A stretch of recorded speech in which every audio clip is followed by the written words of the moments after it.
There comes a time in every person's life when they must ask themselves the big questions. Who are you? Who are you meant to be? And what do you want? When life is hard, when tragedy descends, it can be easy to lose the answers to these questions. It is often easier to run away. It can be easy to forget yourself. Begin again.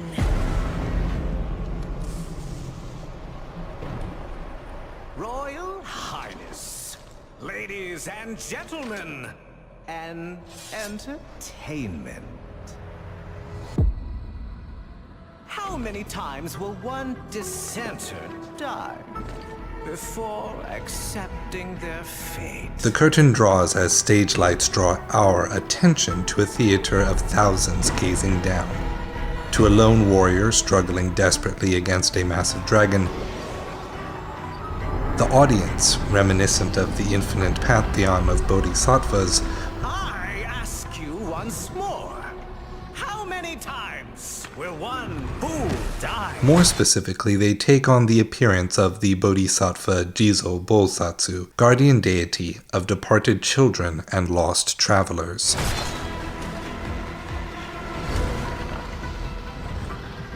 How much will one proud human soul suffer? The actors in the center wear the masks of Greek Hellenist theater.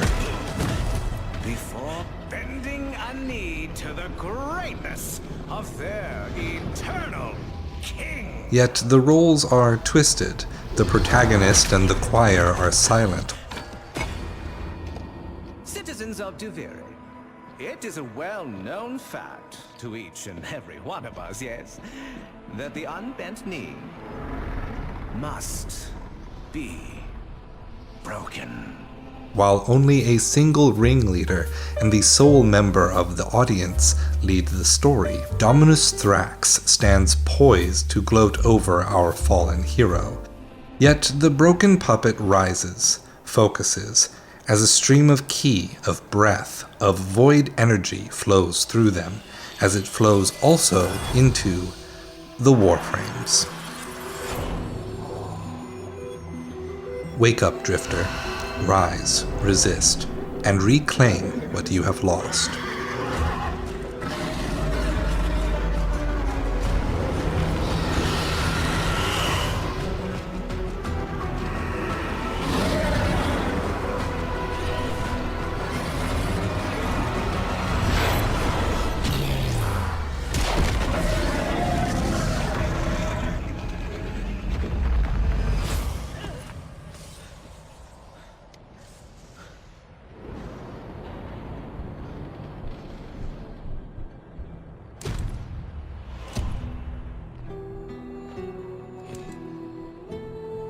But what was it that you lost again?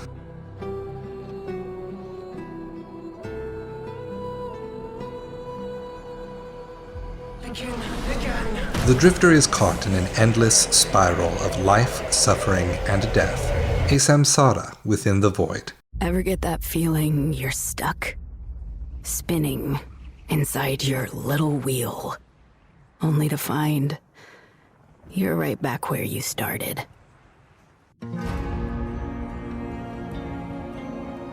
And so it goes, day by day, year by year, until you're dead inside. You feel nothing. You're just a prisoner, trapped in the spiral of someone else's dream.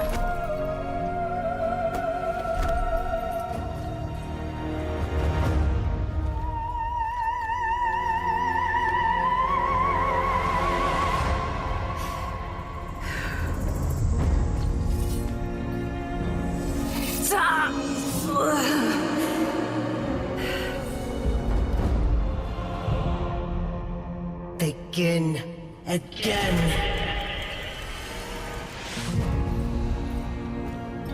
You've made the king furious. And not just him. Me! We've both had enough of you. By order of His Majesty Dominus Thrax. Death Death by impaling. You will look at me when I... Yeah. But you can send it back to hell.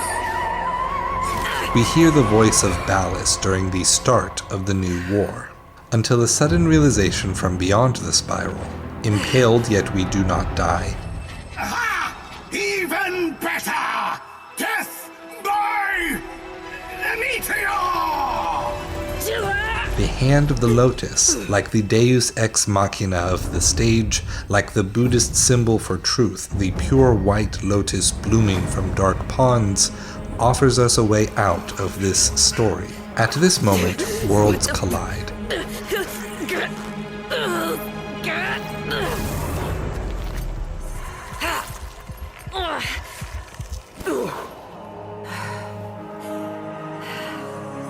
Wake up, wake up.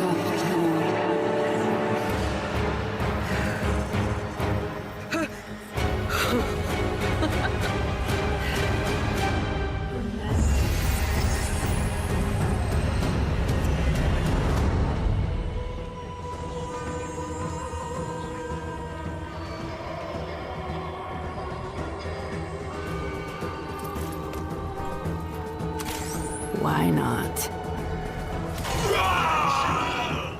Now what?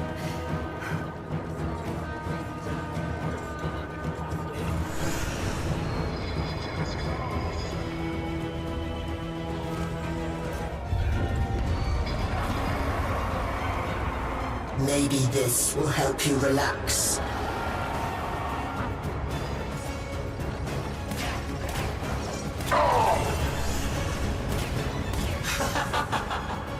What's gotten into you?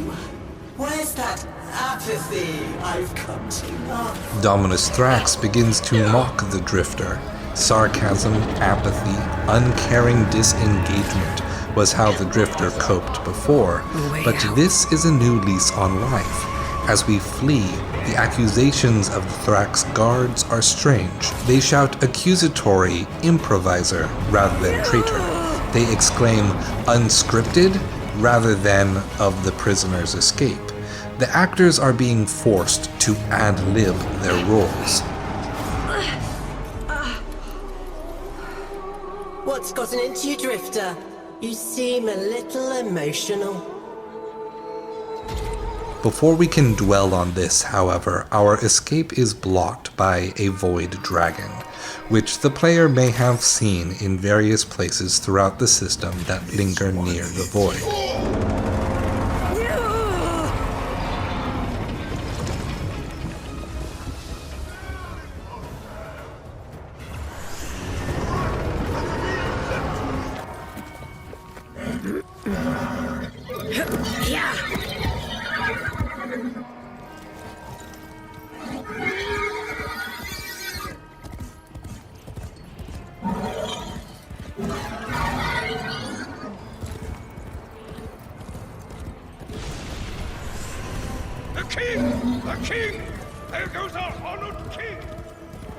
The Drifter continues to flee until they come upon the orator from before.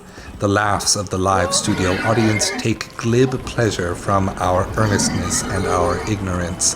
Yet Bombastine still chooses to help us flee. I am the Bombastine of the courtly stage, until that witch Lucinia took it from me.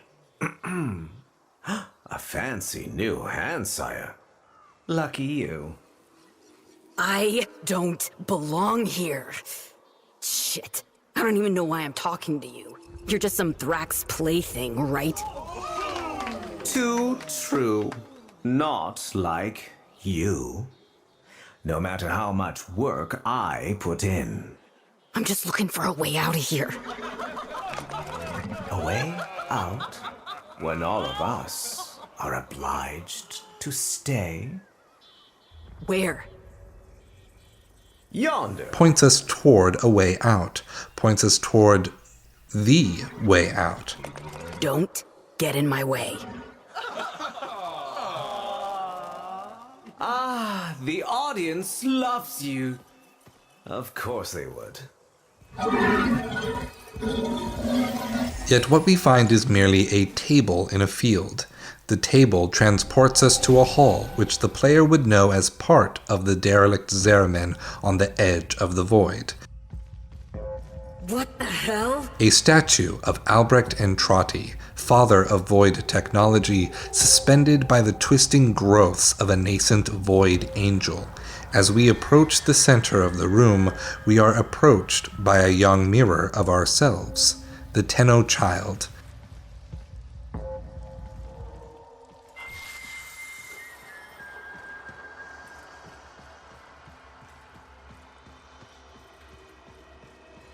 Together, we appear to reconstruct a small toy.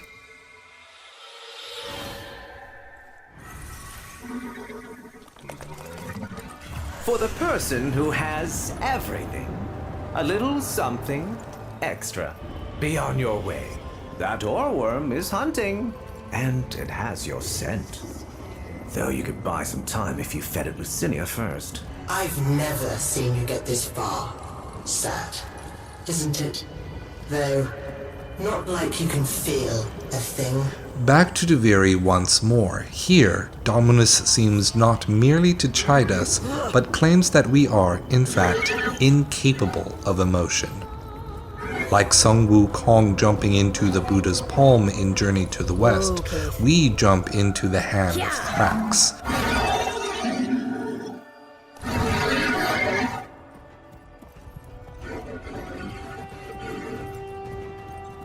We follow a rabbit through a spiraling gate, which appears to be a reference to the novel storybook Through the Looking Glass and What Alice Found There by Lewis Carroll, a sequel to Alice's Adventures in Wonderland. This allusion places the Duviri Paradox among the tradition of fiction about traveling to alternate worlds, isekai stories like The Lion, the Witch, and the Wardrobe, Inuyasha, Ben-Hur, and Sword Art Online. Through a spiraling gate, we find a piece of the ancient temple where the story began, the Warframes awaiting their Tenno, and now, for the first time, we meet an old friend. Right now, you're thinking, is this real?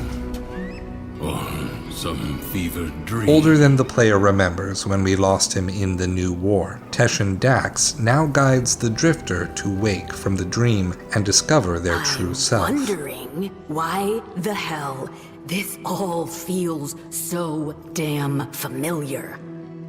Emotions. They guide where others fail. The king's spiral takes away time, experience. You don't seem like the others. I am Teshin. Oh, yes. And this is, well, it was you that named her. Remember? Alluding to a relationship the Drifter long since forgot. What sort of person were you? Yang, the sun. Yin, the moon. Yin-yang, the earth. Terra. I remember her oceans crashing wild under churning skies. This place is a nightmare facade of that world. A prison from which you must escape. I'm just so tired. The figurine you pulled from the Paradox. The lost toy of a temperamental child. You need only to find the rest of its pieces. You can't be serious. You can keep the doll. I've got to get as far away from this as I can. You know you cannot run from here with Thrax on the throne. But by all means, try again. I'll even give you my blades. As we equip Teshin's swords, the sun and moon, we bid Terra farewell as we question whether the Drifter will flee their problems or face them head on.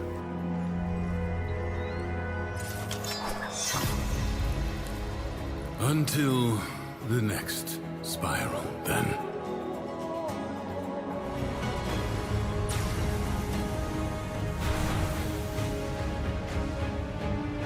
Someone make a new friend. Trying to make me jealous, are you? I'll find him. Soon enough. As we learn to wield these new weapons, Dominus Thrax continues to mock the Drifter, while his statue leers down at us. I'm trying to laugh it off, but you're testing my limits.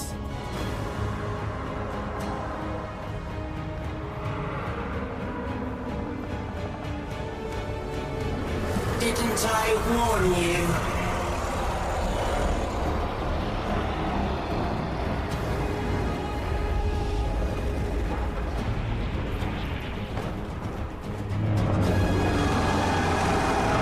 The oral worm Loden. Anger personified. Quick, you must find a way to the mainland.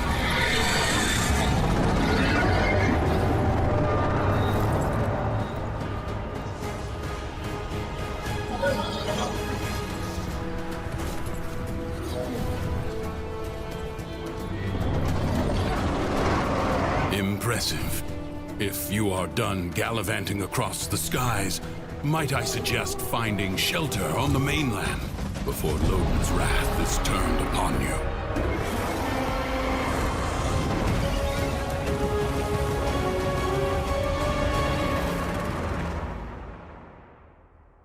Jealousy, humor, anger. Ultimately, we fall to Loden's wrath regardless. Teshin, referring to the division between the Origin system and the Void as the Wall, encourages us to connect with our other selves once more and control the Warframe. You're thinking, is this real? Some fevered dream. All right, Teshin, I'll try it your way. You remember. Good. Now, we can begin. Warframes. Brought here by the Paradox. In the world beyond the wall, they were the weapons of a warrior caste called the Tenno. I suspect your hand may offer a way to control them as they did. Choose. What follows is a tutorial for the movement and combat of Warframe for new players. This is familiar to longtime players, but it offers us an intermission to reflect on what we have seen thus far. Duviri appears to be a place within the Void, but only just. The Undercroft is even deeper within, yet outside of Dominus Thrax's control. Thrax controls Duviri as a director controls a play. Teshin advises us to seek a paradox to overcome Thrax's control.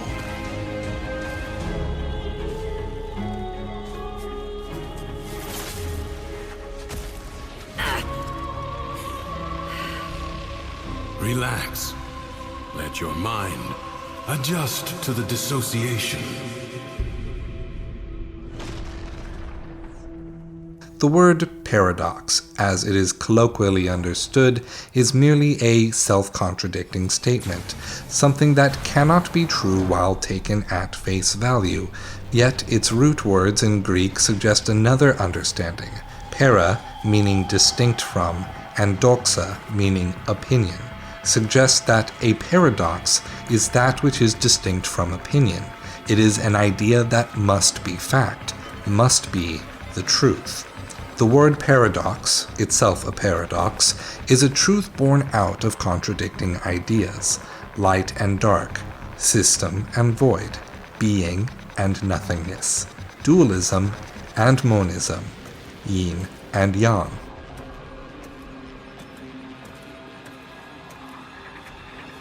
All right, I think I'm ready. Then go.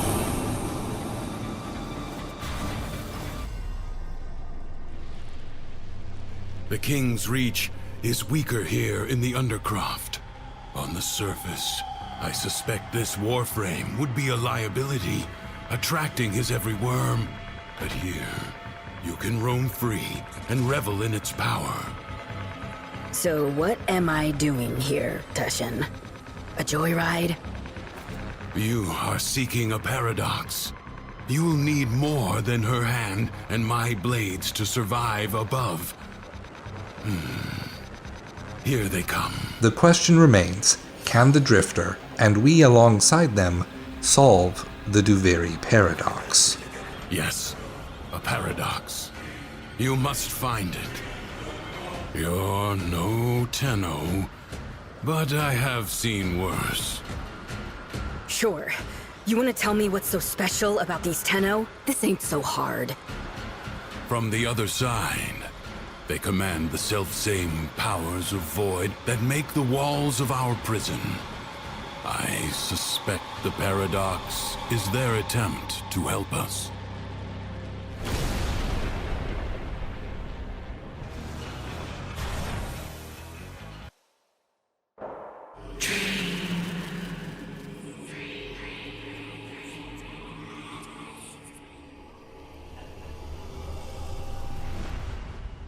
Of course.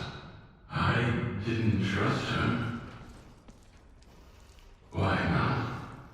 Well, she was a sentient. I told you already. No. I didn't know all that yet, did I?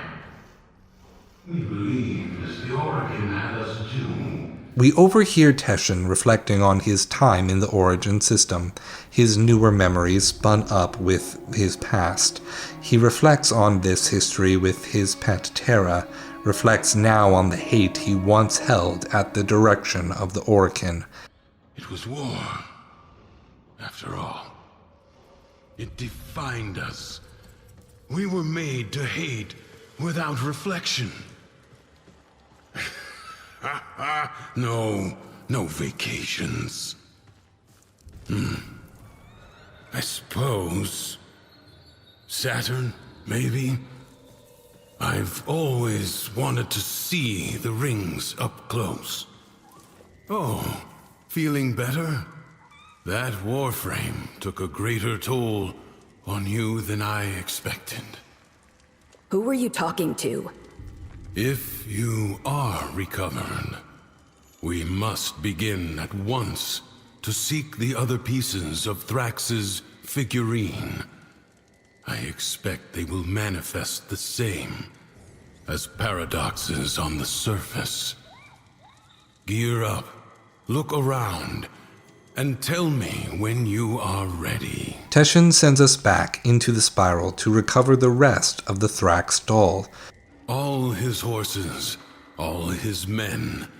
The sooner you find the pieces, the sooner you get out of this place. Referencing the nursery rhyme of Humpty Dumpty, Teshin alludes to the ruler of Duviri as if they were an egg, as if they were cracked into many smaller pieces. We see the Vale of Narmer.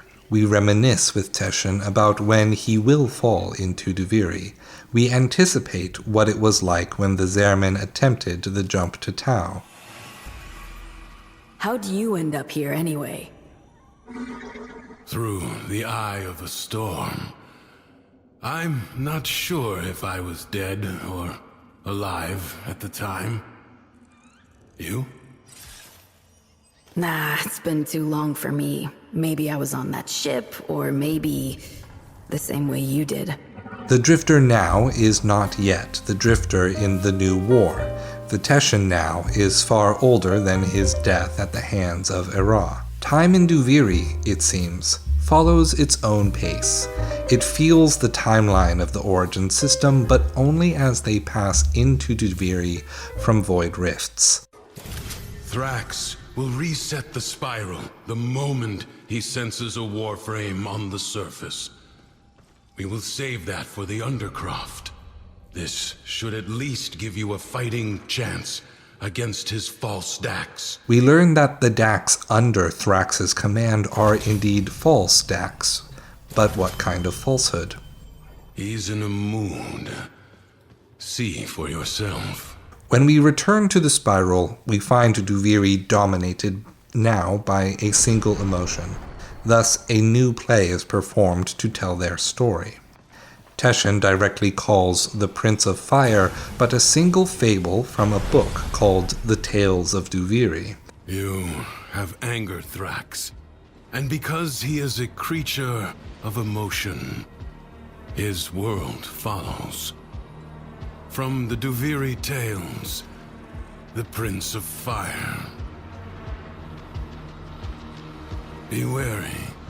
In the story, the king's men had blades of molten steel. Oh, that imp has gone too damn far this time. He's had his Dax confiscate my belongings! Pound them into the dirt!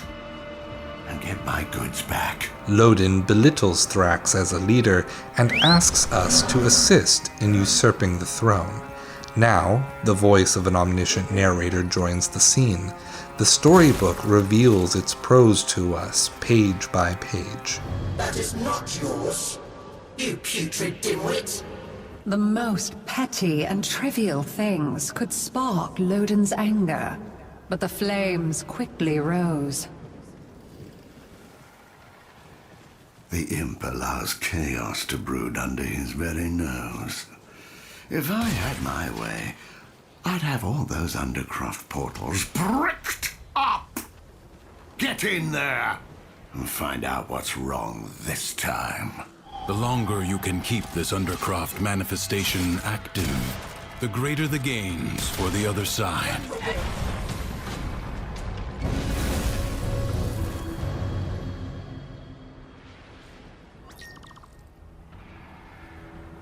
So everything was met with anger, and anger was his undoing.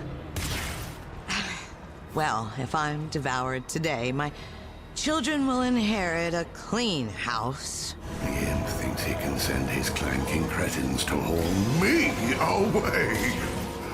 As if I were nothing but a filthy tam snaffler. Rip their arms and legs off! Friends and family were scorched and retreated away from him. So his rage became like a stone in his chest, weighing him down. The Undercroft is an ulcer in the guts of Duviri. Something's happening down there. I can feel it. Sort it out, for Void's sake. Back in the Undercroft, Teshin alludes to the Void Angels and the attempts by the Man in the Wall to seep into the Origin system through the Zerman Dam. Creatures of the deep void are assaulting the Undercroft, tearing rents in its fabric. Seal them up again, or worse foes than Thrax may emerge. You die! Globes of ambient void energy hover around you. Collect them to seal the breaches. Fight on. Close the ruptures as you would staunch the wounds of a comrade. The Void Angels are unrelenting. You are all that is keeping them at bay. Hold fast. If the Void Angels break through the wall, their master will be freed. Do not allow that to happen. Duviri's defenses are weakest here. You have done well to reinforce them. Lodin turned his anger inward and found the source. Not the world of folly and betrayal, but his own shortcomings. That's him. Thrax's enforcer. My replacement. For 2 pins, I'd come down there and smash his face in myself. But I can't. So you have to. Help yourself to his chest! Interesting. I'm learning so much about your weaknesses. On the final leg of the story, we approach a dark cave wherein creatures of shadow called Liminus attack. He saw there was nothing righteous or noble about his anger. It was just the raving of a petty, paltry man.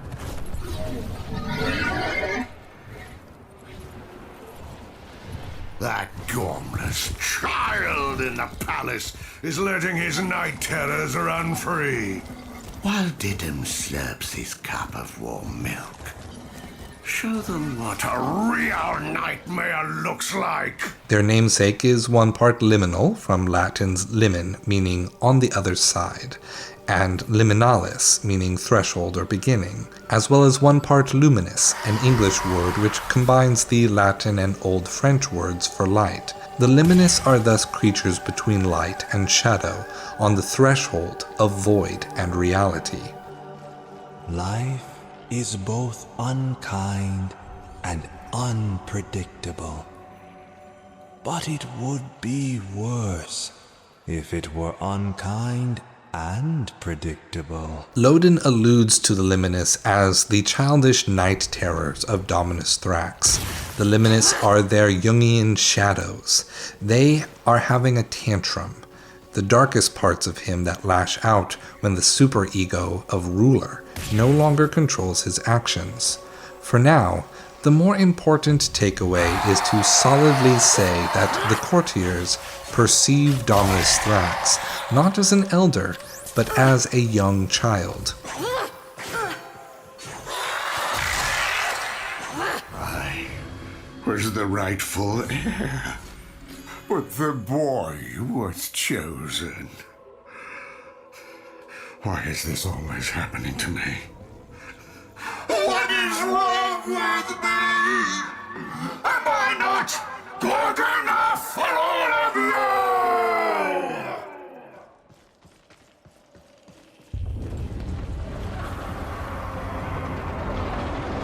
Do you feel it? Nearby. The paradox you seek.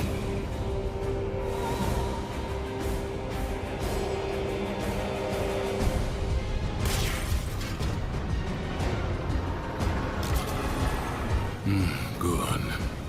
Return to me when you are ready.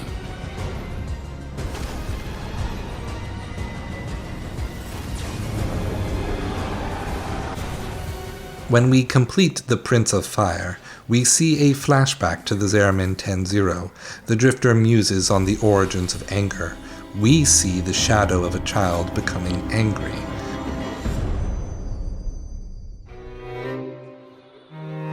I guess we're born with anger. An instinct like any other.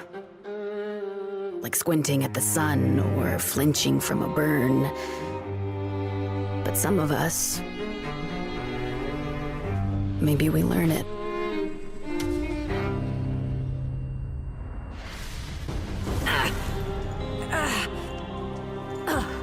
Easy. I have you.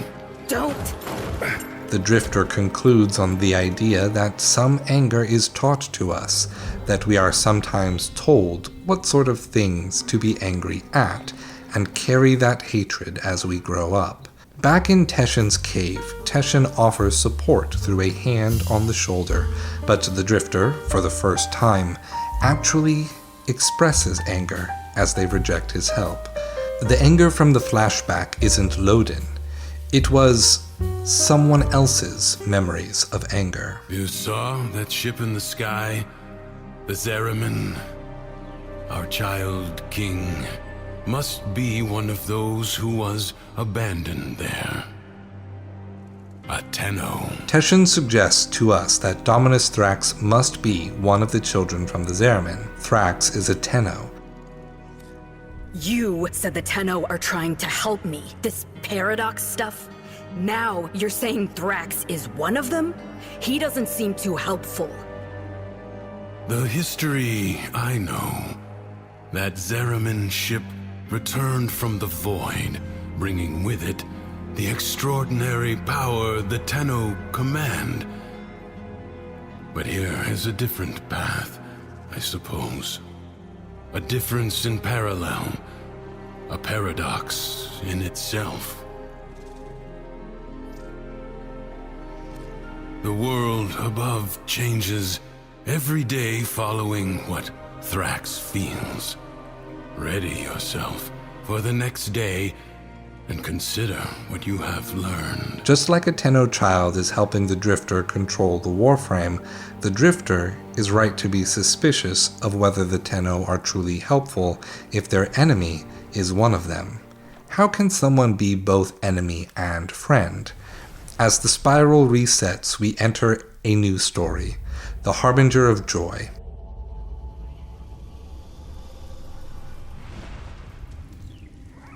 Well, it seems that Thrax woke on the right side of his crib today. As we traverse this fable, the narrator suggests to us that the major flaw of the emotion of joy is that it undermines expression of the other emotions.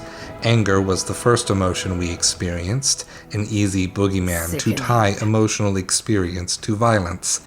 Remember, the joy he feels is not lacking in danger. Find the fable hidden and play it out. That way, you may discover the next paradox, the next piece we need. Your pain doesn't make you special, you know. Oh, what you need is a little exercise. Take that cape of yours for a run. Whoa there. Yet this seems like an odd story to tell, just as we were told a story to remove ourselves from anger as well. Well done, Keith. To the happy mind, all things seem simple. Problems could be solved simply by making them go away. It's time for you to descend into the Undercroft and to make things right. It may not be what you want, but it is what you need.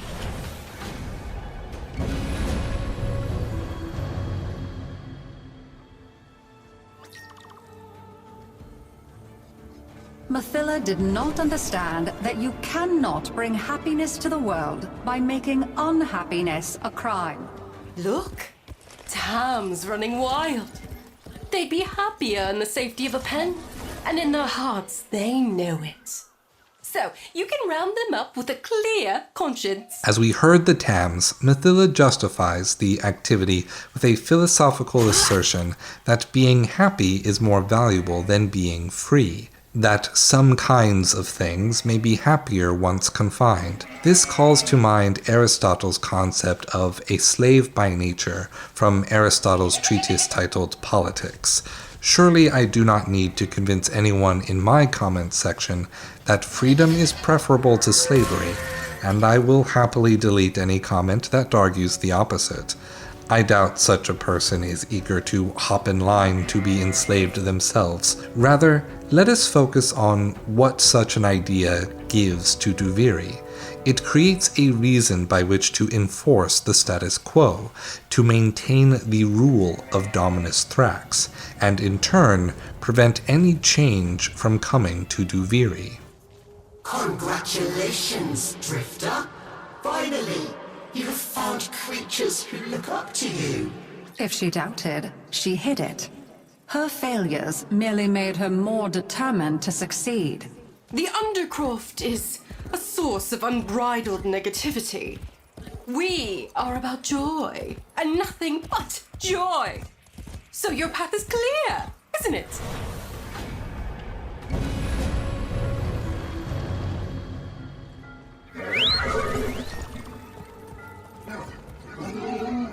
Mathila embraced optimism with the zeal of a fanatic. Her plan would work. Duviri would be happy. You won't be happy till you can stand on your own 2 feet. Something's sitting nearby. You are going to find it. By yourself. Joy and madness are both known to laugh aloud. Mathila leapt from one into the embrace of the other. Royal mazes teach independence and build character. Don't give up. Keep trying. I get it. I do. You all want happiness, but none of you wants to put in the work. Oh, do you think this beautiful light in my heart just got there by itself? Do you?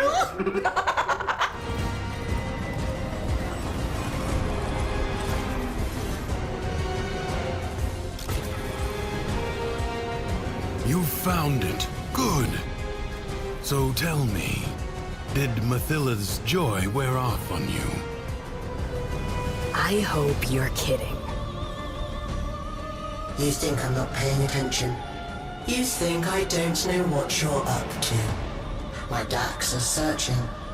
We will find your nasty little den soon enough. As we restore this next piece of the toy, we reminisce about an old birthday party, a time which we experienced unbridled joy, happiness without caveat. While we strive to achieve a happy life, it is not in grueling work, as Mathilla would prescribe, but in letting go and welcoming what happens to come our way that we are able to see that happiness can be found there. Our whole lives, we run towards it. Something, someone, some wavering oasis of joy and contentment. Sad thing is, most happiness seems to come by accident. Maybe it's not about getting it, but letting it. The drifter steps back from the memory, feeling new joy now from merely remembering old happiness. The drifter is bashful as they deny to Teshin that they are feeling anything at all. You're smiling. I am not. His memories are giving you something. As these emotions flow through you, you take from him his singular power over the world. I don't want sharesies. I want out. But look, the Dormizone. It's lit up now. Teshin describes clearly that the memories we are experiencing belong to Dominus Thrax. His memories flow into us and give the Drifter Thrax's power to control Duviri. The Drifter resists the idea of being connected with Thrax. The Drifter insists they only want to escape. Teshin retorted that the Dormizone is lit up. The Dorm is in the origin system. Teshin essentially explains here that the connection with Thrax is that escape that the Drifter seeks. Oh, shit. You hungry? Go ahead, but save some for Terra. Reinvigorated by a good meal, the Drifter returns to Duviri, to the next tale, the Covetous Courtier. Now, do you believe it? Let's go. Who is this new friend of yours, anyway? I made you. I kept you safe all this time. There's nothing I can't be. Ignore him. Play out the day. Let him see that his control has weakened.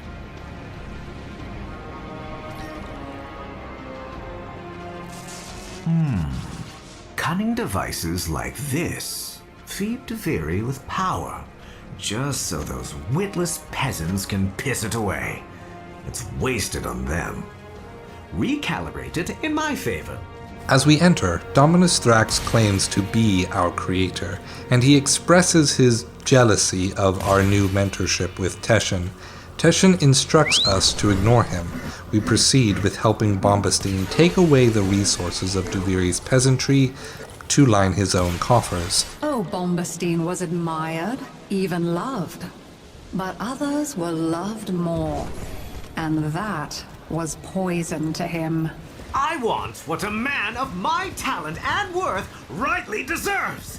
And that includes the undercroft that Thrax guards so jealously.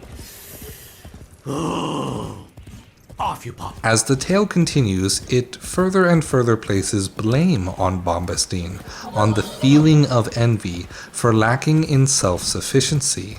Actually lacking something in life or lacking connection with others is not the problem. According to the tales of Duviri, envy is an individual moral failure. Behind his acts of kindness and generosity lay but one thought. How can this performance benefit me? Hours I've spent gazing into void mirrors, and here you are, with some mysterious benefactor gazing back. Deal with those Dax, and see what your friend wants. Do not do that again. One of you is quite enough. With each new conquest, never once did he think, surely that is enough. Surely now I can stop.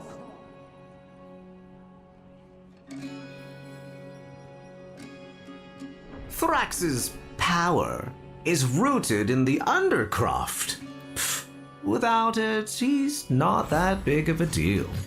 Not really. Perhaps you should make your way inside for a little takeover bid.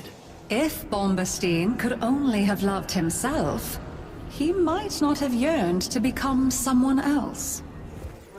Those sentries look down on me. There goes Bombastine, they say. Fire a shot over his head and watch him jump. Well, today, you're taking them down to my level. Pointless. You remain massively outnumbered. And so the envy that might have motivated him to better himself hurled him headlong into disaster. What do I think? I think you know what I think.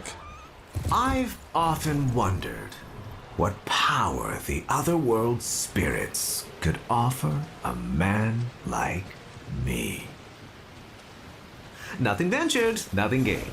Rebuild one of the lost shrines, and let's see what happens.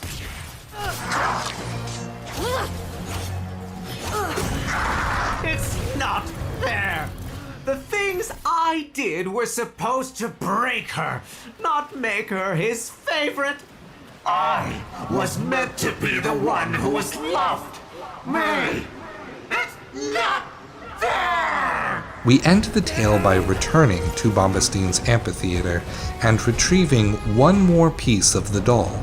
Dominus Thrax reveals that the cycle of executions only began once the Drifter decided to leave Duviri. It wasn't me that started stirring up this mess with the executions. You got it in your head to get out. Don't you see now? These stories are for you. For us. Now, in recounting the fables, Dominus Thrax is attempting to lull the Drifter back, saying clearly that the stories were designed specifically for the Drifter, then correcting himself to say that they are for us both. No, Terra? When we return to the cave, Teshin is silent. When we remember the past, we think of a family photo. Two parents standing proudly on either side of a child on the cusp of maturity. Yet the shaded child in the memory is not allowed to join the family. Nothing's worse than anger, right? It burns your lungs, it ashes the trees, but you can see it, right? And after it passes, maybe something new sprouts up. But resentment is desolation. It salts the soil so that nothing ever grows again. Didn't see it coming, did you? That I was just using you. You think there's some magic land outside of here? All there is war and suffering. Understand? I think so. Do you really? You keep calling this a prison, but you know what it really is.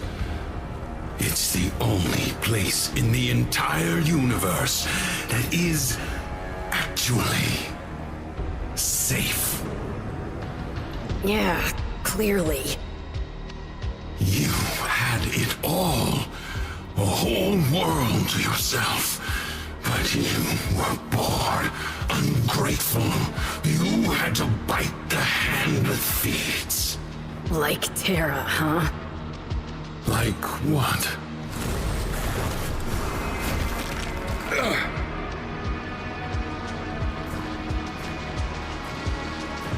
Once upon a time, there was a dying old man. In Warframe's lore, we have very few mementos from the time before the Zariman incident. However, in our room, the Drifter's room, there is a family photo. Seen during the New War and after unlocking the Zariman's Dormizone, as well as in the Duviri Paradox should you explore the room. 2 parents and a child swaddled in the mother's arms. This photo, being in the Drifter's dorm, leads us to believe that this is our room. There are a few discrepancies, however. The parents in Dominus Thrax's memories look different than the ones in the photo. Here, I would like to invite you to think thematically rather than literally. The player character can take on all kinds of appearances after all. It is more important that they are parents in Dominus's memories. That Dominus had an older sibling. That a pivotal moment in Dominus Thrax's memories is that of not being allowed to share in the accomplishments of their sibling. When we wake up from the memory, we are assaulted by Teshin, who explains to us the kind of place the Origin system really is. His eyes glow green. He is jealous of the comfort we have been given. As he speaks, his face begins to crack. He is exposed not to be Teshin, but one of Duviri Dax's soldiers, disguised and acting as a mouthpiece for Dominus Thrax. We are thrown to the Undercroft. Dominus tells us a story of how Teshin is dying by their hand, while we survive an onslaught of the Liminus. As he lay on his bed, dying, he called to each of his beloved children. But the story shifts. Whereas the old man initially seems to refer to Teshin, it quickly becomes another fable. A metaphor for parental love and a child's inheritance. A story that extols the virtues of repressing your sadness and grief. When each did hear his rasping call, they answered with a hollow longing. Teshin! Teshin! So they came to his bedside, one by one, and his firstborn knelt there. And the old man said, my child, why be your eyes so dry? And the firstborn said, so that I might be strong, father. And so the old man gave to them the deeds for all his lands. The first child refuses to cry. The lack of crying is depicted as strength by the fable. Thus the father gives the first all of his land. Strength, a refusal to express sorrow, thus depicted as the key to wealth.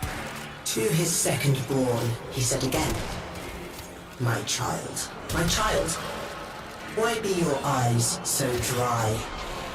And his second child said, I shed no tears, father, for I chose now to remember only the joy you made of my life. And so unto him the old man gave his family home.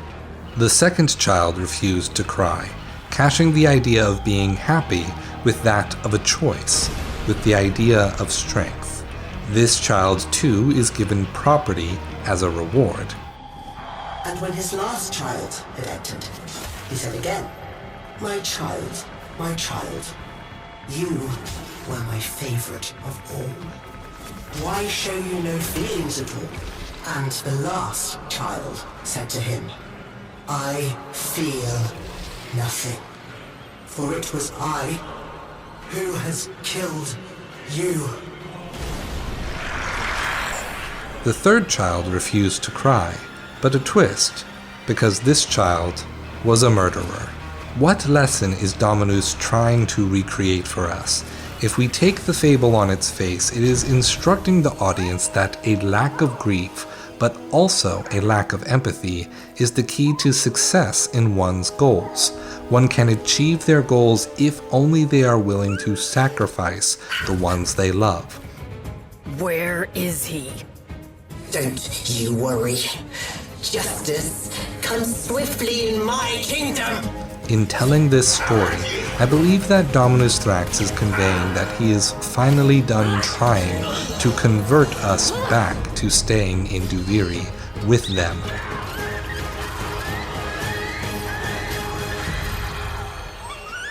But Dominus does not merely want us gone, they want us dead.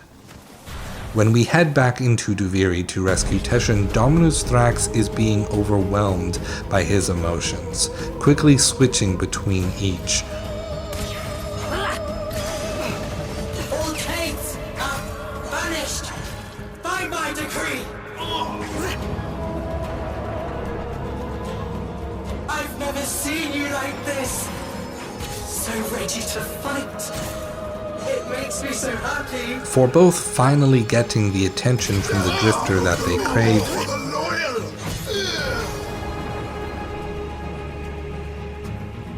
But why are you doing this? and for hating that you became an enemy.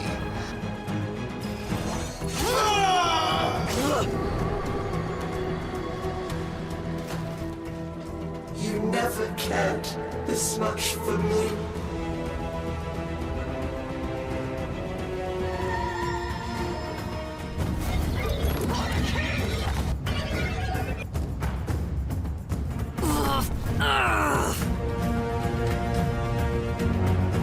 Go!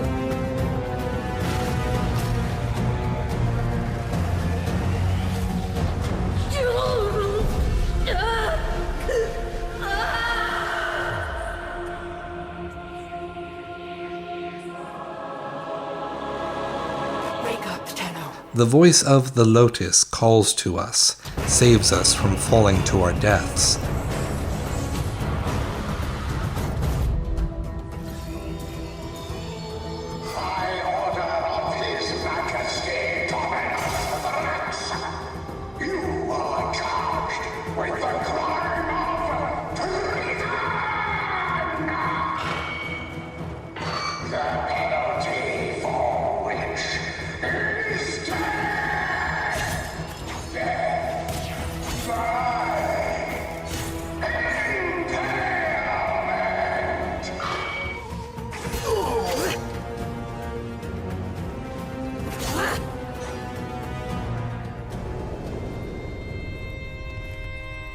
Teshin.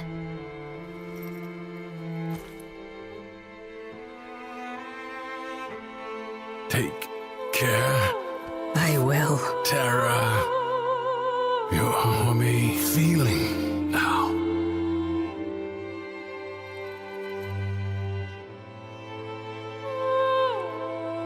I am. Good. With his dying breath, Teshin commends us on finally learning the lesson he was trying to teach, unblocking the drifters' emotions, helping them to embrace their feelings once more, and thus to embrace their Tenno power over the void. Filled with our own rage, the drifter uses transference to take control of the Loden Oro Worm.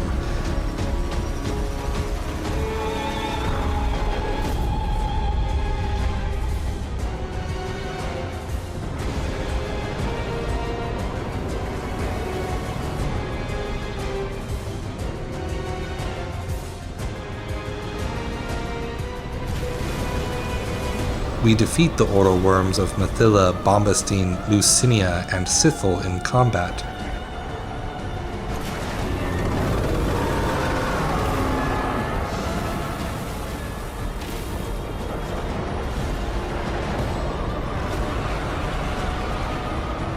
Stop this childish tantrum right now.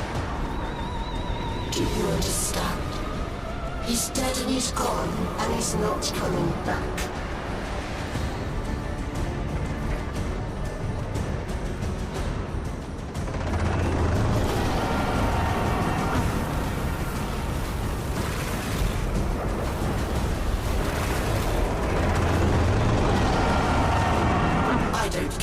angry you get, you can't change anything. You can't even change yourself.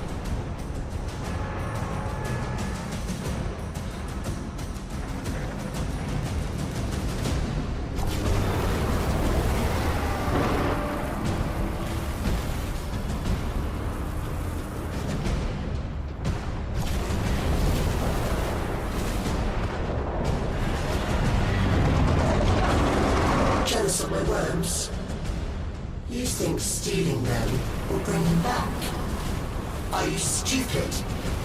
It's too late.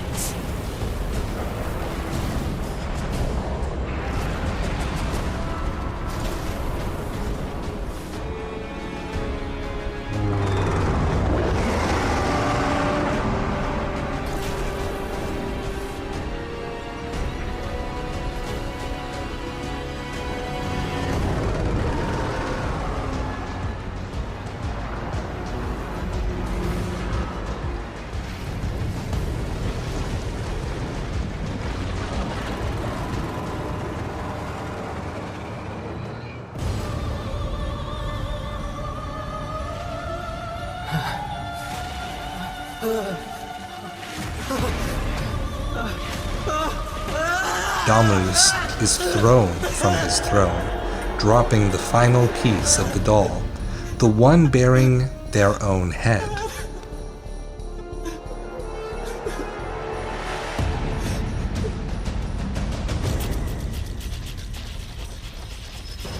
As we remember everything. The Tales of Duviri was but a children's book given to the children of the Zermin 10-0. Dominus Thrax was merely a character in the story, a doll depicting the king, but a mere plaything for the kids.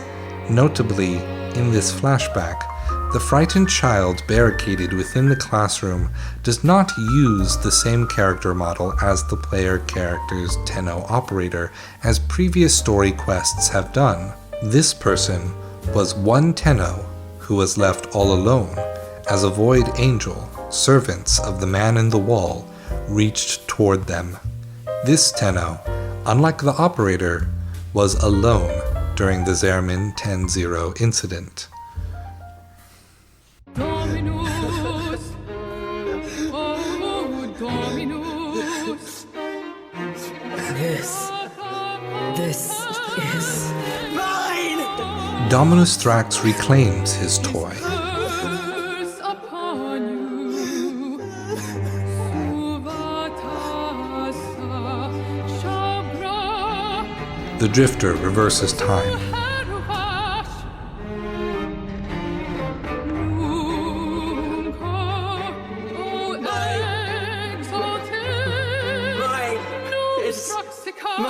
Retakes the throne. You can have it. And resets the spiral. You're thinking, is this real? Or some fevered dream? Teshin and the Drifter explain that the Drifter is the true ruler of Duviri. You did it. You took control. I always had it. Thrax didn't make this place. You did. But you reset it. You gave it all back to him. Why? I guess it felt like a good trade.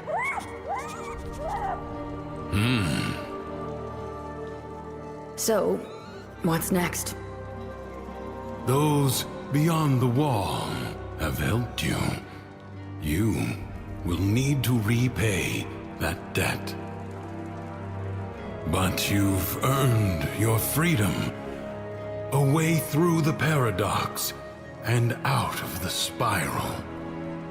Be warned, you'll not be as you are now, but as you were then. Do you see it? The other side. That control, however, is not worth nearly as much as the life of a friend. I see it. What will you do? The Drifter, now free, chooses instead to stay in Duviri. I like to think that the Drifter realized that freedom is not worth it if you must leave your family behind. Yes, this means Teshin, but also all the people left in Duviri, even Dominus Thrax. So let's make a life worth living. Maybe things don't work out the way you thought. Your life, your dreams, yourself. No matter where you go, there you are. This loop you're in. Maybe it's not so bad after all. It's not a trap or a habit or a sentence. It's just your life, waiting for you to live it.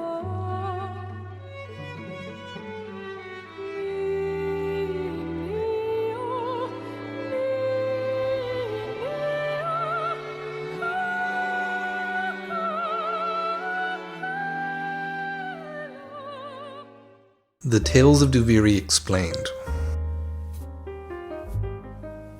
The Tales of Duviri was a children's book, a collection of fables designed to teach the Zerman children how to repress emotion, such that they would not accidentally engage in the conceptual embodiment of the void, the phenomenon by which new beings, new matter, comes into existence when consciousness and thought meet void energy.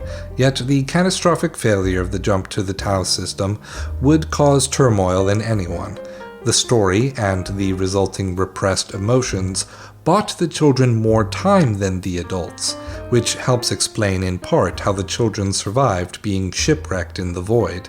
This borrowed time, however, would be exploited by a certain someone, the man in the wall. But one version of one child, among all probabilities, took the lessons of Duviri to heart. So much so that during a conceptual embodiment, they severed all emotion and turned both their emotion and some of the people around them into the land and inhabitants of Duviri, a place in limbo, a rift between the material origin system and the energetic potential of the void. In so doing, the Drifter also cut themselves from void energy, unable to become the Tenno they might have been. The Duviri Paradox is inherently a story about the exploration of emotional intelligence. Fleeing from emotion is one potential way a person copes with trauma, but that need to cut oneself off from honest emotional connections with others also cuts us off from the potential to heal. Emotional connections were the only thing that could set the Drifter free, just like the union of dualities between the Tenno and the Warframes offered healing and liberation from the classist oppression of the Orokin Empire. The Tales of Duviri, as a story about emotional intelligence, also calls to mind the Tenno named Rel. His difficulty with reading emotional cues would have rendered fables made for allistic kids less effective. Rel spent his childhood, before the Zerman, being taught how to read and express emotional affect. This paradoxical education, first being told to embrace and express emotion as much as possible, only to then be taught to repress it, gave him a unique relationship to the void. His unique engagement with emotion and empathy gave him strength over the void such that he alone could chain the man in the wall. Rel's chains were so great that it even protected Duviri for a time, which we will see now as we explore the lost islands of Duviri. Fragments. We are not what we were. I am naturally curious. I can hardly help it. And so, I set this down for any that follow in my footsteps who wonder, as I have, about our home. Today, Duviri is a mere scattering of islands, set about the palace as if they had spilled forth from it. But in the dawning time when the kingdom was new, it was a kingdom worthy of the name. From horizon to horizon lay island after island, each one different, bearing distinctive color and life. I have flown on Caithback until the Arcava was lost to sight, and then on again, and have been unable to number the lands over which I flew. Every one of them raised its banners to Thrax. Nothing remains of those islands now. Not a tree, not a leaf, not a grain of sand. It seems some of the lost islands were smashed by Thrax the king as a child might smash a toy. Others have been obliterated by hazards unknown. The void is an ocean, it is said, and monsters dwell in its depths. But the vast majority of the islands have simply fallen to the void's creeping encroachment as the tides wear away at the land. I dream of a lost island returning one happy day, or an entirely new island appearing, birthed from the void. But this place has not changed in so long, except for the worse, and there is no reason for hope. One day, I am sure, the void will engulf us all. Duviri may be a place outside of the time of the origin system, but it is not beyond the laws of time and change entirely. It has its own history and its own heritage. In scouring the lands of Duviri for hidden fragments, we discover the logs of the traveling merchant Acrithis, who has catalogued what sort of place Duviri used to be, as well as the desperate struggles of Dominus Thrax to keep the man in the wall at bay. I have tried to present the Duviri fragments in as best a chronological order as possible. Scholar's Landing. In all the ages of Thrax's reign, only 2 strangers have ever been known to come to Duviri. One was the monk Teshin, who fell from the sky into the lake on the island we now call Hermit's Landing. Seemingly lifeless, he was dragged ashore by Mithila, who nursed his return to health. I have never known a constitution to match his, yet unlike us, he has deteriorated with the passing of time. The other stranger came far earlier in Thrax's reign, before even the bleeding earth. Operator, are you enjoying the view? The stranger had haunted eyes and a downcast mien, and spoke of the wall and the worlds beyond. He wore his hair like looped snakes, and his voice carried an accent unlike any in Duviri. With the king's permission, he constructed a great laboratory of light-smoking mirrors and void lanthorns, which he claimed was the match of one he had once owned in a former life. The island where it stood was known as Scholar's Landing. The time would come, the stranger said, when Duviri would be needed. There was a work of repentance to be done, and he could not do it alone. What he meant by this, I cannot say, and cannot now ask. For Scholar's Landing vanished overnight. But I shall watch, and wait, and hope. This fragment recounts when Teshin fell into Duviri. He fell as the younger self we know, from the time that he fought Era during the New War. Yet because he was not someone of Duviri originally, his body did not follow the rules of that place. He aged. Time passes differently in Duviri, seemingly much faster. Though it was only a short time between Teshin's loss and the Tenno child's first fight with Ballas, it was ages long from Teshin's perspective. As there had only ever been 2 outsiders to find their way to Duviri, Acrithis takes this opportunity to tell us of the looping, snake-haired man. Given the descriptions of Seriglass, other Orokin technology, and his hair, this visitor is suggested to be Albrecht Intrati. But Albrecht Intrati from what time? This is still a mystery. Albrecht does not mention Duviri in his epitaph, wherein he warns the Orokin of the Man in the Wall. His first, potentially only visit to the Void was a chaotic and confusing one. No time was spent describing a visit to Duviri. This Albrecht, however, is put together, prepared, confident. From Albrecht Intrati's own fear, we would assume that any other person that shares his face would be the Man in the Wall. But there is another missing piece of the puzzle. We know that Albrecht did not take the Kuva, that he did not agree to another continuity. This does not mean, however, that he died a natural death at that point. Eularia Intrati, who we know as Gomaitru, and the rest of the Intrati family on Deimos have spent a lot of time as infested. The heart of Deimos' quest was entirely about restoring their lost memories about their family and healing their bonds.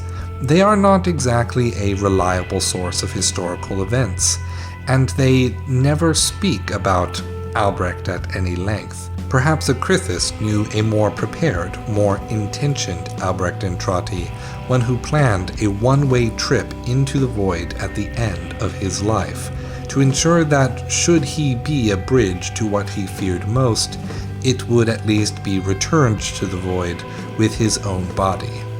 This Albrecht Intrati could have prepared the nascent Dominus Thrax with the tools they needed to defend Duviri against the Man in the Wall. Sadly, these defenses are gone, vanished overnight, likely meaning that Dominus Thrax chose instead to survive by hiding rather than fighting. The Bleeding Earth. The island was called Cornucopia for its fecundity. The soil, dark and rich, yielded tubers and greens that shimmered with life. Wagons laden with tribute would go tottering up to the palace in procession. All this was, of course, the will of the king, for what is a kingdom without its peasants? Thus had he created the islands, and thus they remained, day after indolent day. Then, on a morning like any other, Farmer Hovril drove his spade into the earth and brought up blood. Blood welled up from the gash like crimson oil. As Hovril looked on, stupefied, the rivulet reached the road and began to pool. The shocked cries of other farmers rang out as their furrows too began to fill with blood. The stuff was dark, almost black. It had a heavy metallic odor suffused with grave spices. One venturesome soul tasted it. His eyes instantly became pitch orbs, his voice a smoky whisper. Panic ensued. The judgment of Dominus Thrax. The Dax came swiftly, the roads were barricaded, and Cornucopia was isolated from Duviri. Later that day, a great orreworm shattered the bridges. The island was set adrift, inhabitants and all. Oh. The last sight I had of them was a row of wide-eyed, pleading faces watching me steadily as they vanished into the void. The Bleeding Earth refers to an event that happened long ago, just after Albrecht Intrati visited Duviri. Thus, it is placed second on the timeline of events after Scholar's Landing. Cornucopia was the island that made Duviri a place of prosperity, yet when it began to bleed, that prosperity faltered. When a Criffis describes the substance like blood, it calls to mind the living tower of the Unum in Cetus, but I think this would be a distraction. Rather, it is far more likely that this substance was, in fact, the red kuva, the substance that powers the continuity, as a substance that is deeply tied with the man in the wall. The fragment describes drinking the kuva as causing the eyes of the farmers to grow black, and they speak in the whispery tones that flavor when the man in the wall speaks through our voice. Remembering the War Within questline, even somewhat interacting with the kuva connects us to the man in the wall.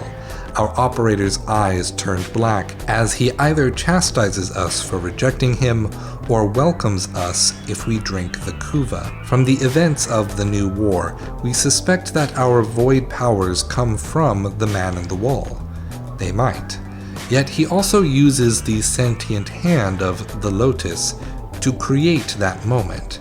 That same hand gives the Drifter some command over void energy as well. Thrax ordered Cornucopia to be banished, the second island sacrificed to keep the man in the wall at bay. Watcher's Island. In the splendid lands on this side of the wall lives happy Mathila, and she has 2 children. She also had a husband in her yesterdays. When I have attempted to talk to her about him, she has simply frozen, like a rat before a snake. His name was Garmy, and he was keeper of the Seraglass Lighthouse on Watcher's Island. The lighthouse served no true purpose, yet he kept its lamp burning, beaming out into the void as if to call travelers home. Now, before his death, Garmy confided in me that he felt his role was important. He was keeping it at bay. Void storms were not unknown in Duviri, but the storm I shall speak of was unlike others. It hung in a red veil across the sky. There was a great sound like tearing metal, and all at once, a pelting rain fell. Not water, but broken metal chains in lengths and coils and great rattling whip strands. The falling chains shattered roofs and windows, slashed through screaming livestock, and maimed the fools who had not come in from the streets. I found Garmy's log in the toppled ruin of the lighthouse. With admirable presence of mind, he describes a form steadily approaching out of the void. A monstrous hand possessed of only 3 fingers and a thumb. With the lighthouse gone, Watcher's Island crumbled, and was gone too within 3 spirals. Garmy has no grave nor memorial, as if he had never lived. But I remember, and so I record. It seems as though one piece of Entrati's technology survived, a lighthouse made with Seraglass lens, shooting light into the void. When the skies turned red, broken chains rained from the sky and destroyed Watcher's Island, taking Mathila's husband Garmy with it. The story quite directly uses the same words as the Red Veil faction. It tells us that this event coincides with the Chains of Harrow questline in the Origin system. This void storm is the moment when Rel lost control over the man in the wall. Before he died, Garmy was able to describe the telltale signifier of the man in the wall, the right hand with a severed finger. That finger would become the relic that Albrecht Entrati recovered during his first trip into the void, and the thing that empowered the creation of void jump technology, which in turn led to the Zeramin 10-0. It is thus right to place this event after Albrecht Entrati's visit to Duviri. Yet the man in the wall is still distant. yet to actually touch Duviri's lands. The Caves of Akademe. There was a time when the children of Duviri were educated. Upon the island of Akademe, within its chalky caves, in rough-hewn classrooms lit by burning blue gas, sages taught them everything they would need to know. They learned of the 7 principles, the geometries, the primords, the harmonics and resonances, the sacred stories, and, most importantly, the unquestionable benignity of Dominus Thrax. And then, not long after the reign of chains, the first of the Hollow Children appeared. They joined the others for class, sitting at the back, silent and attentive. Their eyes were a deep and lustrous black, their mouths fixed in a constant grin. None of the sages saw them enter or leave. The Hollow Children did not speak, nor did they participate in class in any way, except to giggle unnervingly when the subject of the void was mentioned. When adults came to collect their children, they noticed an additional oddity. Among the Hollow Children were exact duplicates of themselves when they were younger. Each day there were more of them. Thrax ordered the island destroyed, but when Loden descended from the sky to ravage it, the Aura Worm found it had broken free of its own accord. Thrax did not give the order to pursue. Thanks to Acrithis mentioning that this event takes place just after the Reign of Chains, for the events of the Watcher's Island fragment, we have an easy connection point for where this fragment belongs in the timeline. A disturbing tale of black-eyed children taking up residence in the classrooms alongside Duviri's children, taking on specifically the childhood appearances of the parents. There is, once again, the modus operandi of the Man in the Wall, who, from the new war quest, we know has a familiarity with the classroom setting and a penchant for appearing as a doppelganger. When we look at this, we have to wonder, who are the parents of the people of Duviri? Why are they of interest to the Man in the Wall? Did the Drifter really make all the citizens of Duviri from whole cloth? This island was not destroyed, but captured in the void. The Man in the Wall's first irrefutable victory in Duviri, the island of Lorne. When Duviri came into being, there were many islands whose contents were, to put it bluntly, horrific. The Execution Cyst, the Golden Hive, the Inversion Tree, Stitcher's Gulch and the Bountiful Swamp were all notorious, but each met a natural end, engulfed by the void. Lorne was exiled deliberately. The island of Lorne was a desolate, bleak outcrop where ghosts would scream accusations against anyone who came close enough to hear. Shunned by all, it was ultimately severed from Duviri and set adrift in the void, where it can still occasionally be heard screaming to this day. Islands are usually unmoored or otherwise destroyed by command of the king. Here, then, it was the local citizenry who rose up and cast the offending island out, smashing the bridges with their tools and dragging it away using ropes and flying caiths. Lorne was notable for its curious shrines, many of which were dismantled and their component stones taken from the island by royal order. One comes across them occasionally, and it is possible, though not advisable, to reassemble them.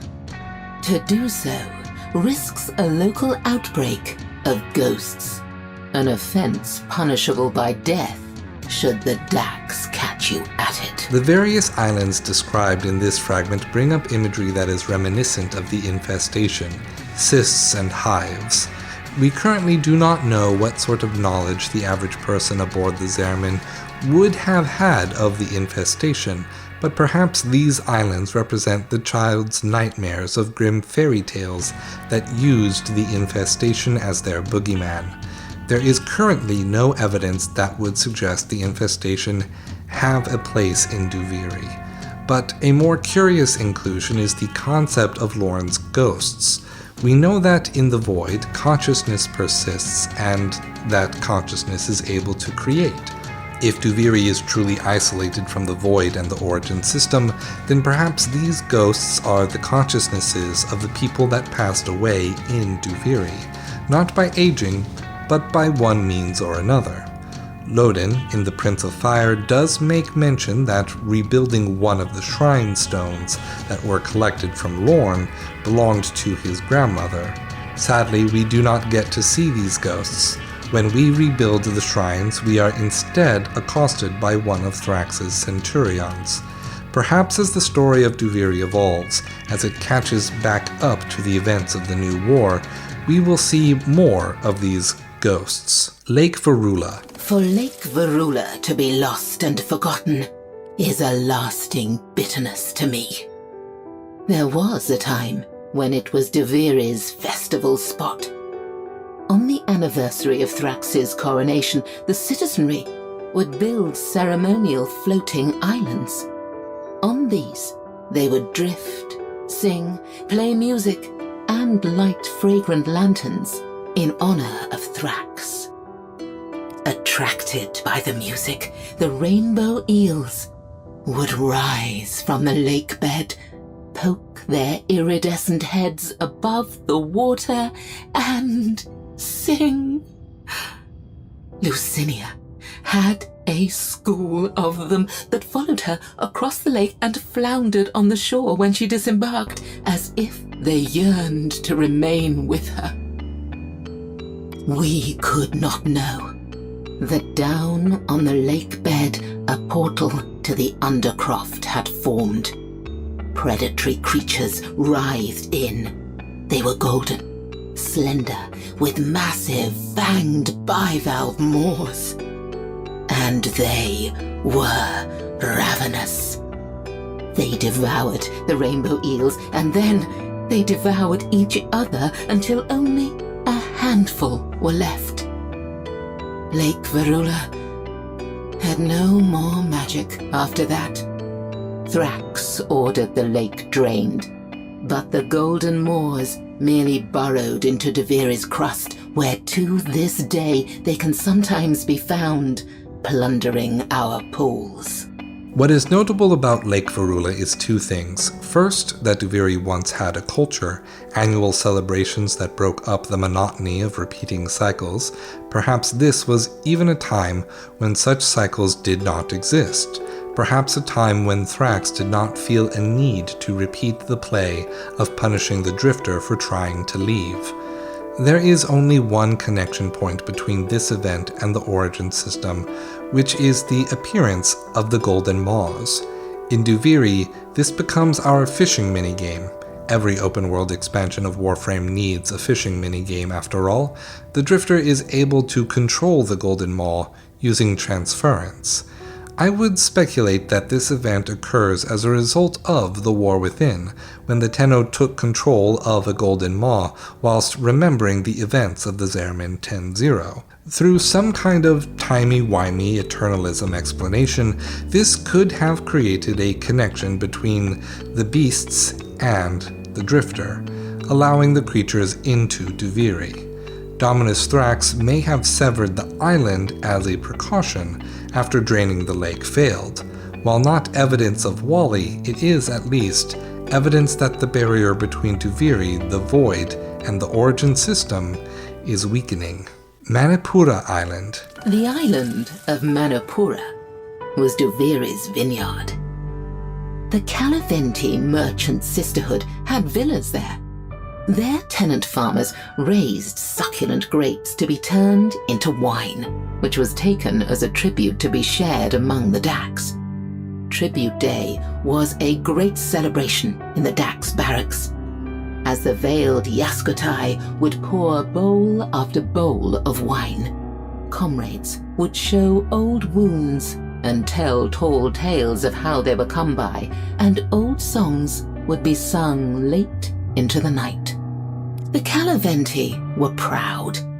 They considered themselves reflections of the true Orokin, and though they bent the knee to Thrax, they did not respect him. With his changeable moods and his short stature, Thrax was, they whispered, merely an upstart, an imitator. It was the servants who alerted Thrax to their master's insolence. If they expected to be rewarded for this, oh well, more fool them. A terrible Oroworm was sent to, and I quote, trample the Calaventi sisterhood as they trample their grapes. With no warning, the Oroworm burst through the island from beneath, shattering it to fragments.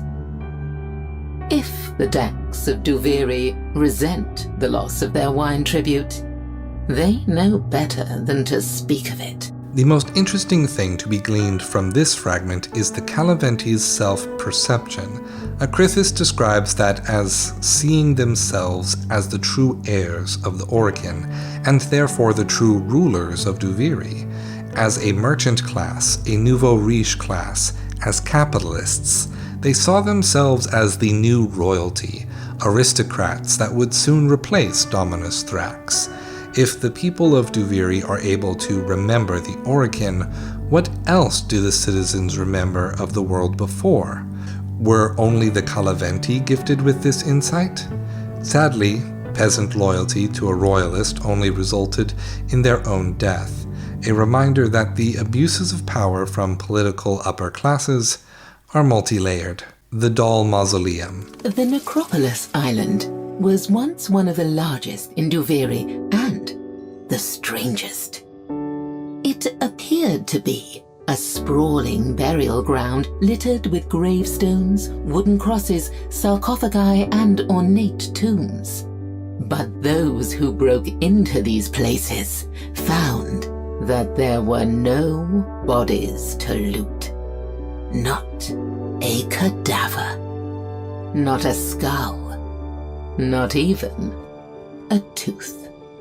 Instead, each coffin contained a simulacrum of the human form in various stages of decay.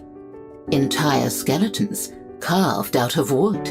Corpses of rotting straw stuffed into old clothes. Mouldering faces sculpted in crumbling clay. Little bones laboriously whittled down from large bones. I have never been able to make any sense of it. The Doll Mausoleum did not even attempt to imitate an authentic burial structure. It was built to far too small a scale. The cavities within it were tiny, each one holding a coffin that contained a miniature human figure. These were of all genders, often with brightly coloured hair, all wearing odd, one-piece hooded suits of black leather. Thrax was known to visit the mausoleum alone. I do not know what he did there. Now, the place is lost to the void. A mystery that shall remain so forever. Isn't that maddening? Here, without realizing it, Acrithis is describing that Necropolis Island was a part of Duviri that was made to help Dominus Thrax remember and mourn the friends they lost during the Zerman incident. While the citizens of Duviri do not seem to remember, We can be certain of this because the description of the doll's clothing matches the black jumpsuits that the Zerman passengers wore. No mention is made of the man in the wall. Perhaps Dominus Thrax merely let the island crumble because the memories grew too painful. Perhaps they did not want the drifter remembering and dreaming about what else could be out there. The Galleria. How I loved the Galleria. It was an island of simple beauty where white statues rose out of the ground as if they had grown there. They were classical in their features, masked in due propriety, each bearing an instrument or an emblem of their craft. I gave them names. The Scribe, the Scryer, the Shawsonist. On days when the mist of Thrax's sorrow hung among the marble columns, a sober chill seemed to drape the Galleria. One could not wish for a better spot to cool a burning head. This kingdom is often mad, but this was a space for sanity. That peace was shattered one morning as I drove my carriage there. I witnessed a vast form break up from the ground and clumsily probe the area around it. I took the thing for a gigantic worm or slug until one of my escorting Dax pointed out the colossal fingernail on its head. We turned on our heel and made for the palace, where I gave Dominus Thrax the best account I could of what I had seen. On hearing that a single monstrous finger had burst up through the green sward, Thrax took terrible fright. Despite my entreaties, he sacrificed the entire island before any more of the entity could emerge. In this fragment, we are witness to Duviri's most significant invasion by the man in the wall. Not merely his influence, nor his signifiers, but his actual finger broken through the ground, touching Duviri's soil in order to gain a greater understanding of it. The barrier is now paper thin. Perhaps this, now knowing that everything is so close together, is what inspired the drifter to escape. Of all the people in Duviri, the 5 courtiers of Dominus Thrax stand out as the most significant. Each of them embodies an emotion in its entirety. Sithel represents fear, Bombastine represents jealousy, Lucinia represents sadness, Loden represents anger, Mithila represents joy. These people lead us through each fable of the children's book, the Tales of Duviri, that comprise our missions. Their emotions change the very land and sky in which we play. Their emotions are represented by different colors and elements, and in turn change the sort of challenge that a player will encounter while exploring Duviri. They even become the dragon at the end of the cycle, when their singular emotion overwhelms their psyches. Rather than shy away from these emotions, as the Tales of Duviri would have us do, let us embrace them. Let's get to know each of the courtiers. Even when your house is burning down, even when a fool has stolen your crown, you can smile instead, you can smile.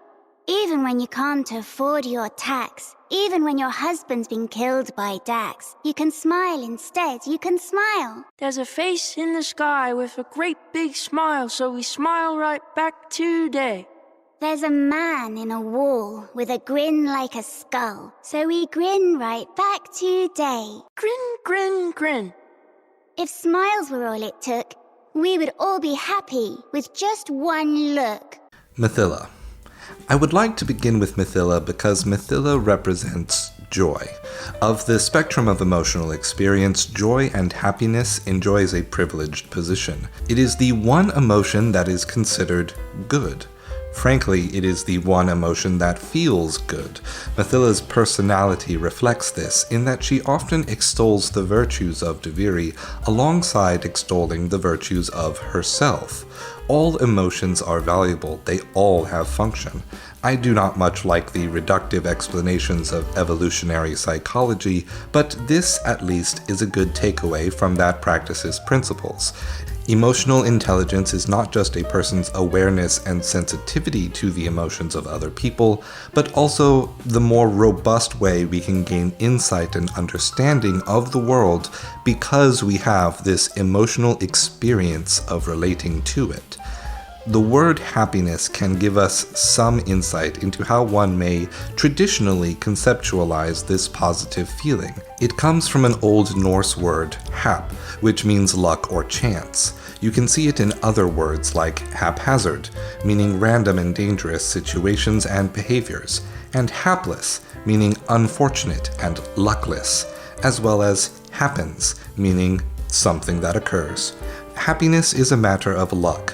Good things happen to you, and it makes you happy.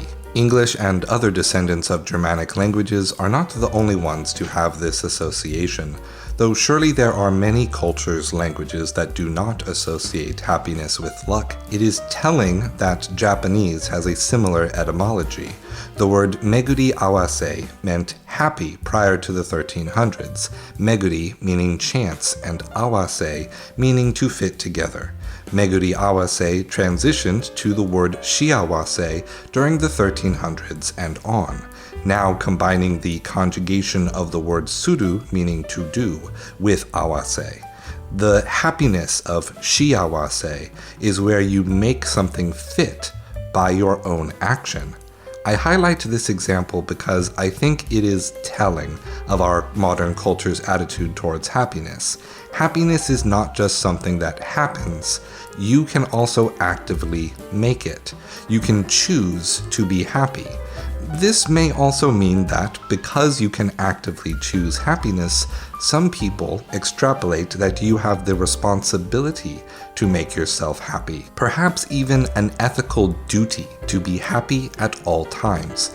If you are not happy, it is your fault. If you bring your unhappiness to others, you are immoral. Nothing can happen to you to make you unhappy. You are the problem. This is the privileged attitude of Mithila's extreme happiness. While she extols herself, her circumstances, and how she overcomes trial and hardship in the perpetual ennui of Duviri's spiraling emotions, she also downplays and dismisses all others who do not achieve happiness. She ridicules and ignores that some may choose to overcome through anything other than happiness. This is what she has to say. We've all experienced unpleasantness, but that's no reason to dwell upon it. Chin up. I know, the Dax are bullies and the weather is apocalyptic, but at least no one's died. Today. People need to understand that unhappiness is a choice. A little exercise sees me right as rain. In this sentence, Mithila is characterizing the modern social media-encouraged attitude that depression and mental health can be cured merely through fitness, not understanding mental illness as illness, not having empathy for a situation that happens and that may take much time and effort to treat. For a good video to start you on the journey toward debunking this idea, I have linked a video by the fitness YouTube channel The Bioneer in the description. A smile is like a yawn. Someone does it, and pretty soon you're doing it yourself. People complain about Thrax doing this horrible thing or that horrible thing. But what about all the good? It's never boring. Have they stopped to think that? Nothing puts one's woes in perspective like helping people who really need it. People with real worries. While this sentiment may sound like empathy for the people in need, look closer. In actuality, it is an easy way to dismiss a person who is right in front of you. Pointing to greater problems around the world does nothing to address or even respect that the person you are talking to right now may be seeking your empathy to make it through the rest of the day. In how Mithila comments on Thrax, she is weaponizing this burden to be happy to dismiss complaints about a social norm, and abuse of political power cannot be something to be upset about. Wanting to change the status quo to something better is merely a failure to be happy in the moment. And if you fail to be happy now, that's because you are weak in the skill of being happy. What's the point of changing society to alleviate your pain for you when the problem is a skill issue? Yes, I know being persecuted can be difficult, but try living with someone who won't stop going on about it. Positive thinking, that's the way. People are so keen to write me off. As if I don't have the hardest job of any of us. I always swear I will not indulge in that horrid worm behavior, but I just get so very, very, very happy. If you're at a loose end, you can always help Coral take care of her animal friends. In these quotes, happiness is most closely associated with work, with labor. The two-faced privilege of seeing happiness as an ethical duty is that it is simultaneously hard and something you must do. From this perspective, weakness is the reason you are unhappy. Weakness means you deserve to be unhappy. By maintaining that happiness is the result of hard work, one can see themselves as supremely skilled and deserving of whatever happenstance makes it easier for them to be happy than others. So if you are not happy, you merely have to work for it, by literally devoting yourself to your employment, to labor. By working hard enough for the capital accrued by your employer, you too will share in a portion of that capital happiness and become happy yourself, once it trickles down. The ethical duty of being happy is, at the end of the day, a grift. You need not be happy to contribute to society. Your happiness is not needed to labor and be fairly compensated. Your emotions cannot be demanded of you. But if it serves to foster the capital of the already privileged, the wealthy and powerful people in society would be happy to convince you otherwise. You certainly make old Teshin happy. Perhaps one day he'll even tell you that himself. I think he has told us, in his own way. If only fire melted stone, oh, how people's wrath would burn. If angry words could break a bone, oh, how the world would moan and groan. We're gonna take him, shake him, break him, roast him, toast him, bind him, blind him. Punch him, crunch him, snatch him, scratch him, flay him, slay him, good and dead. Let your blood boil. Let your teeth grind. Let your fire rise, 'cause it's Loden's day. Better make a fist. Better start a fray. Knock a fella down, 'cause it's Loden's day. Loden. Anger is predictable. This is evident in the ways that Loden speaks. His anger is not resentment nor cunning. It has no plans nor revenge plots. It is purely unadulterated rage. While Mathila shows us that anger is not the only emotion that can do violence to a person, Loden reminds us that some forms of violence are immediate and intense. Violence does not require mental illness nor unique circumstances. We would all like to think that our anger is only righteous anger, an anger in response to injustice or immorality.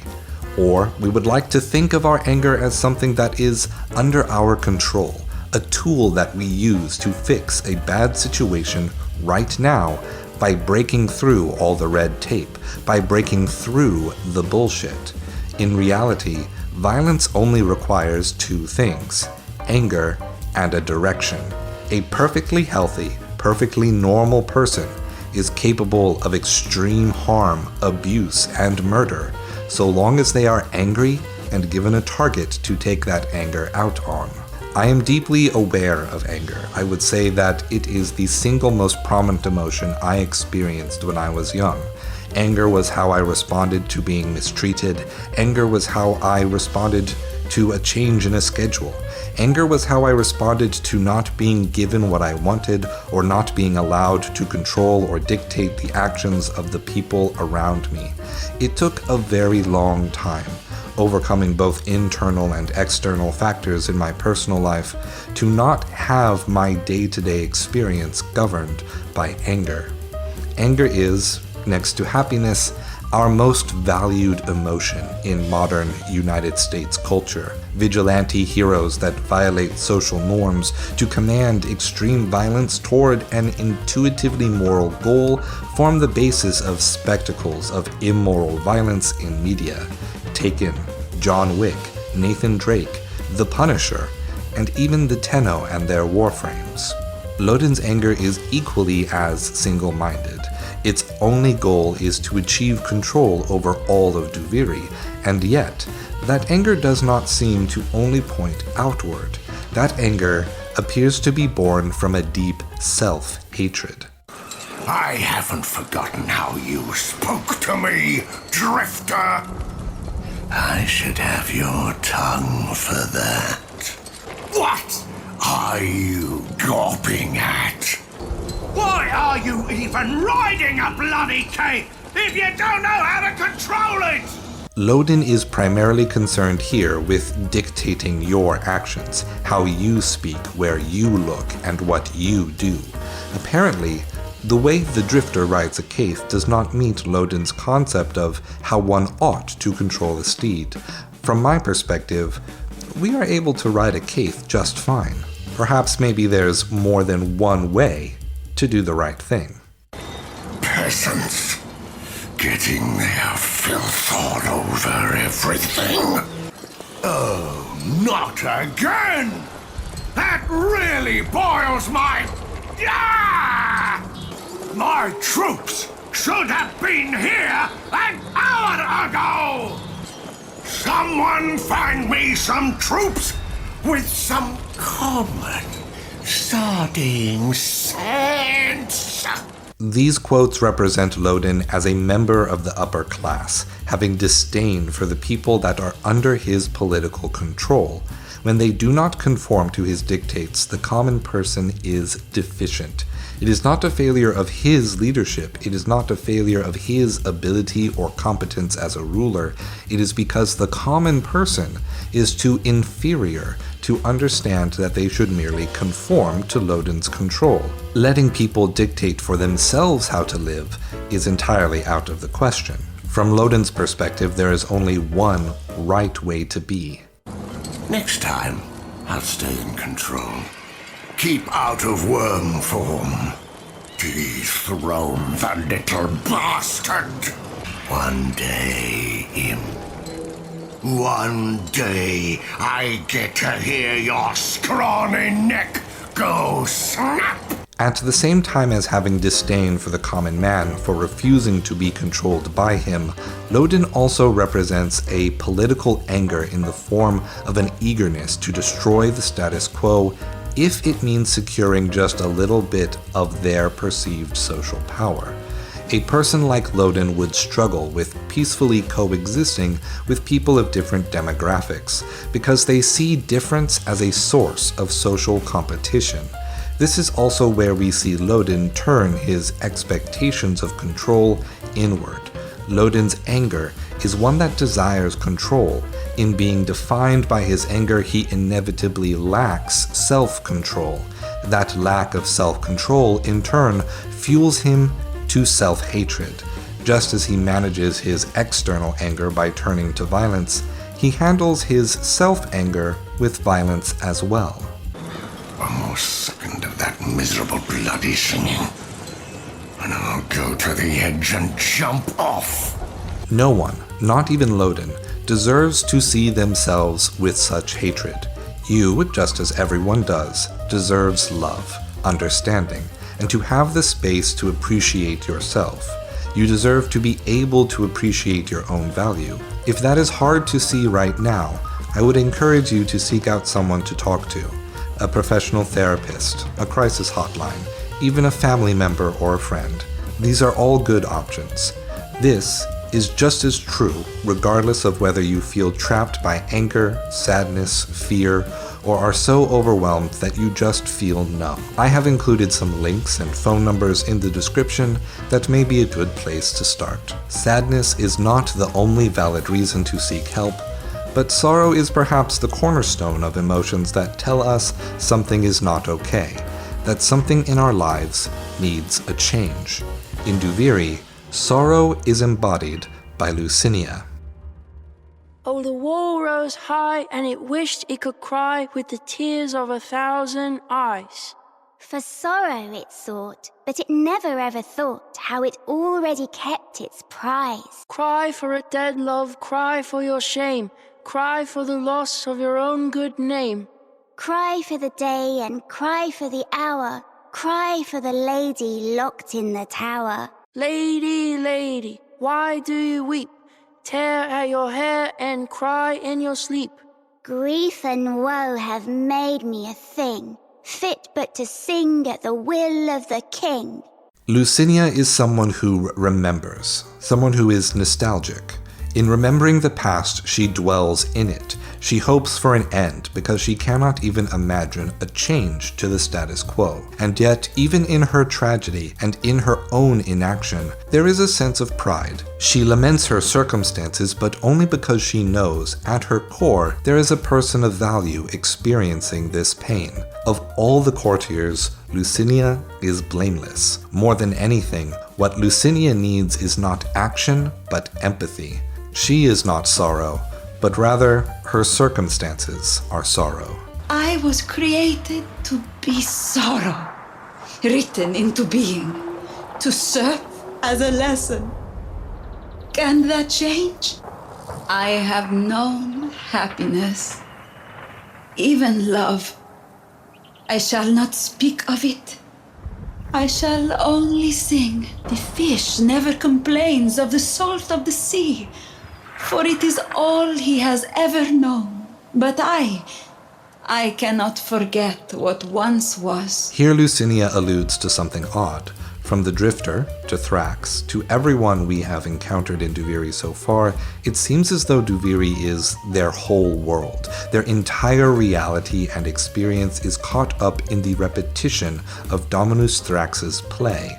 The only changes Duviri has experienced come when something is trapped within Duviri, when Thrax banishes an island, or most recently, when the Drifter began to remember themselves and disrupted the play. Lucinia, however, remembers life before Duviri. She remembers the origin system. Duviri has no oceans nor seas. It has ponds and fish, but Lucinia remembers oceans and uses them as a metaphor for the past. To everyone around her, something like a sea is a make-believe fantasy that Lucinia invented. But Lucinia does not just remember the oceans. She remembers the Void Flood. She remembers the Zeramin. I weep for ownerless toys and empty chairs, letters unsent and love long forgotten. Should I weep for you too? Do you see the marks his anger left on the land? Of who is Lucinia speaking here? The easy answer would be Loden, who takes hold of the land and burns it every 5 cycles. Another may be Dominus Thrax, who destroys and abandons the islands of Duviri if they are even slightly exposed to a mysterious threat from beyond these lands. Or perhaps Lucinia speaks of the man in the wall, for the land of Duviri was made explicitly to flee from his influence. Did you come to mock me?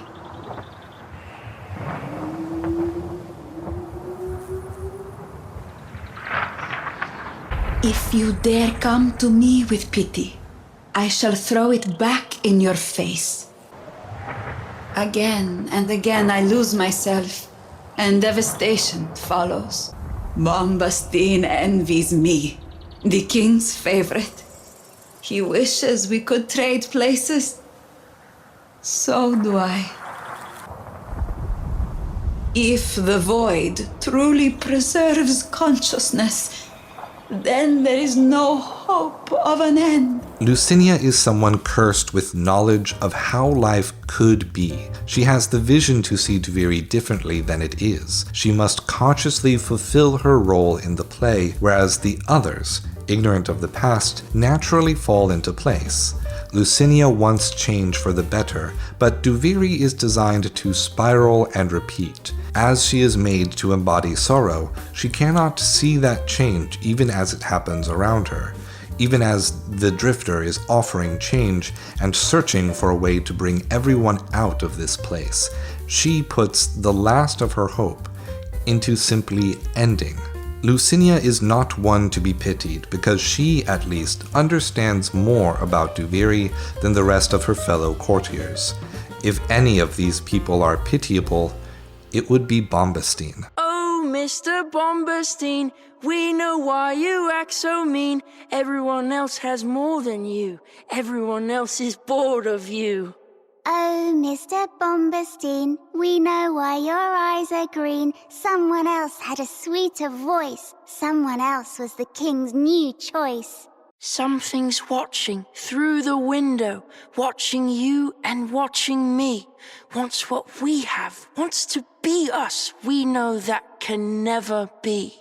Something's waiting, getting closer, watching, waiting for its day. Something needy, cruel and greedy, keep that hungry thing at bay.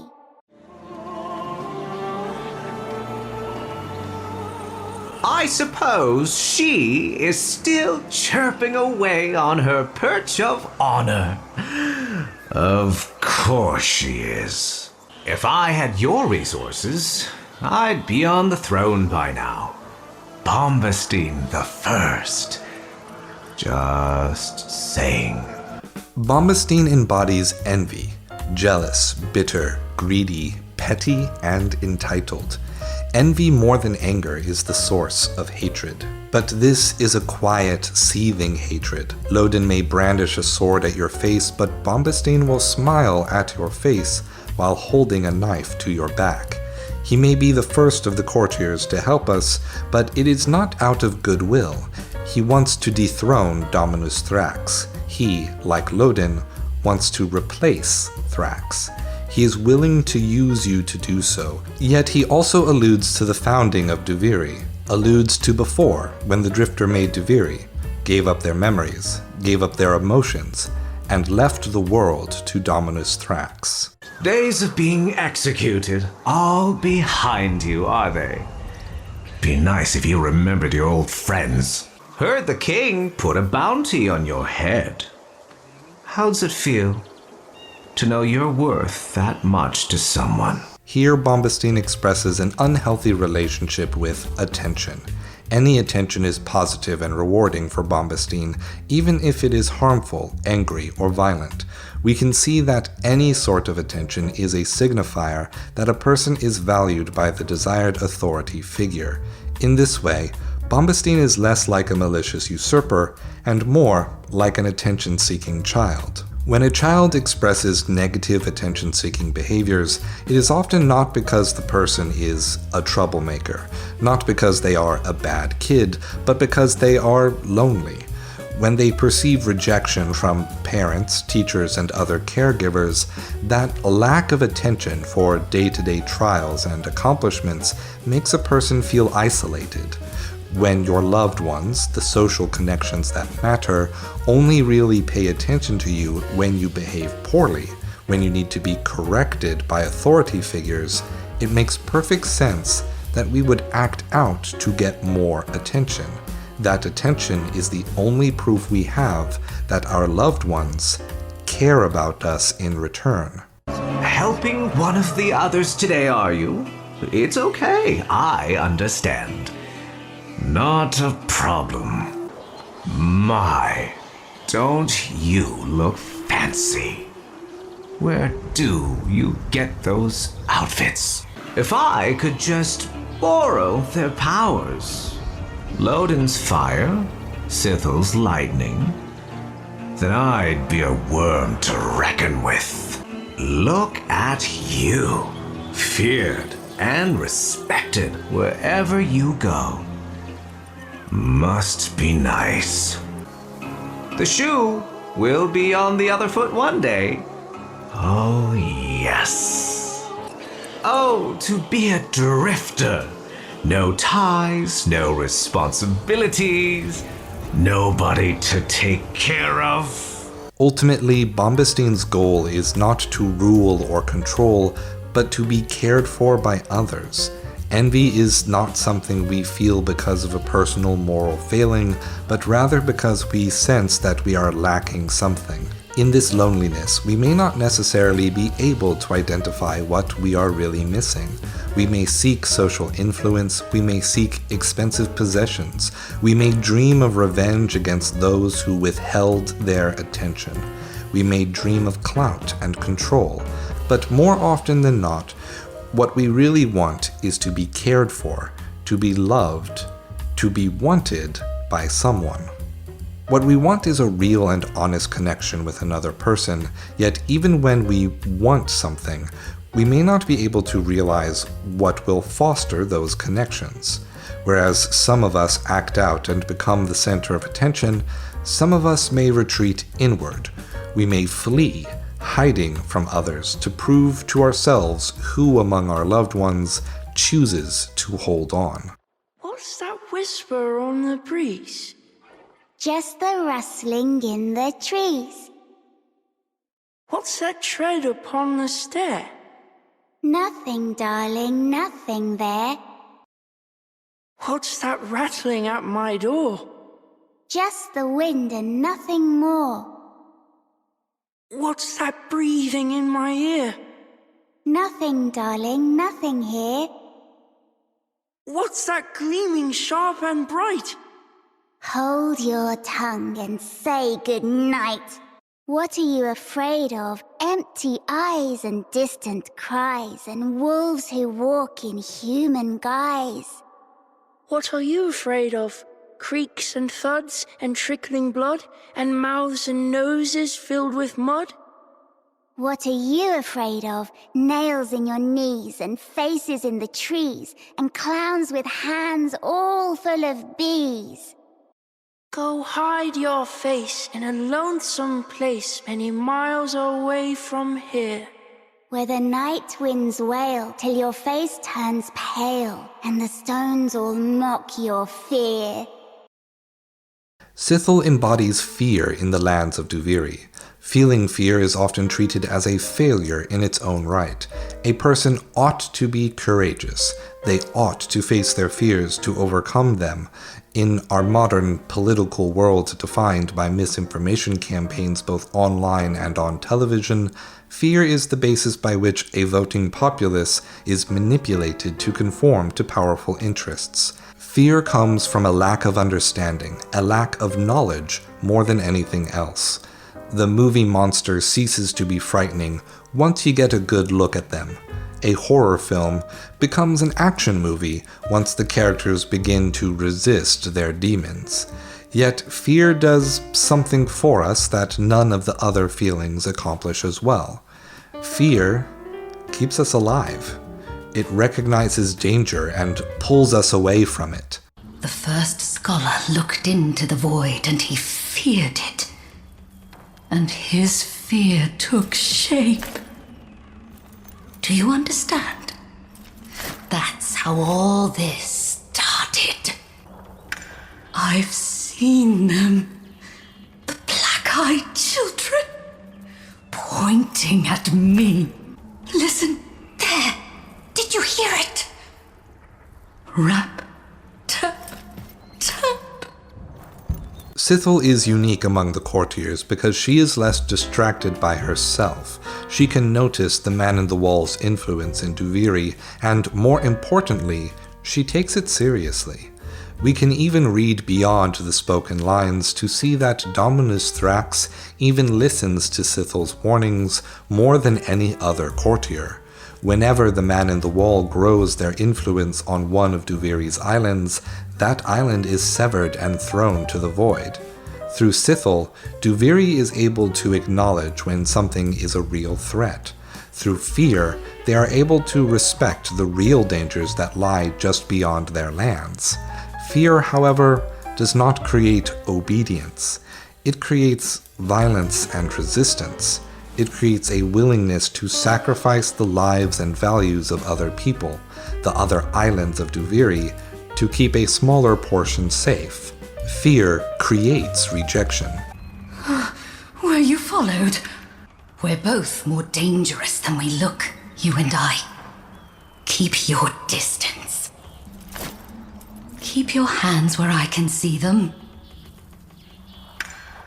You don't know me. You have no idea what I'm capable of. Not safe here. They'll find me. Her with her carriage. Always nosing around. Got to move. Find a new place. Here we see that Sithel's fear is overcorrecting. By completely embracing fear, Sithel is unable to recognize, unable to connect with those around her that may be capable of helping. She turns away the Drifter precisely because they are powerful. She turns away a Krithis who, as a historian, may very well have information that could save them from the coming threat. In the end, fear not only protects Sithel, but isolates her. In being isolated, she is more in danger than she would be with others by her side. Sithel needs a community, but fears that a community would swallow her whole, like a creeping infestation. I can't stay in here forever. I'll starve, get bitten, catch the swarming rot. Little eggs under my eyelids. Beetles in the earth, biting oh so gently, tunneling up through my skin. What you may be wondering at this moment is, why are these 5 emotions represented by the Courtiers? Aren't there many more emotions that we are able to feel? Why do we think of these 5 as the core of emotional experiences? The answer to that question is, quite simply, that we have inherited a tradition of beliefs inspired by Aristotle. Aristotle's treatise, Parapsyches, is a work dedicated to explaining the character and essence of the human soul. It has been seen by some scholars as developing the ideas of Plato's tripartite theory of soul, which he discusses in Plato's 5 Dialogues, Plato's Republic, and the Phaedo. Aristotle, who is often given the nickname the father of modern science, however, is a more direct inspiration. Aristotle's philosophical method was frequently characterized by the creation of taxonomies, arranged lists of information to explain and expose the relationships between the items in the list. He separated the soul into these parts: the plant soul, which induces a thing to grow and reproduce; the animal soul, which causes a thing to move and engage in behaviors; and the human soul, which creates rational thought, which guides the lesser faculties of the soul. Rather than saying that people had all 3 of these souls like Plato, Aristotle's emphasis was on how each type of life only contains one soul which dictated their essence. Essence meaning a single, predetermined, fundamental truth about the thing's nature, and that a higher order of soul was capable of what lesser souls did as well. This is the origin of bioessentialism, as well as the origin point of Western psychology. I would urge caution to my audience to accept this idea without skepticism. This concept would be used to justify other, much more heinous ideas throughout history, like the concept of a slave by nature, in which imperial colonialist nations would use lesser natures to justify chattel slavery in the United States and around the world.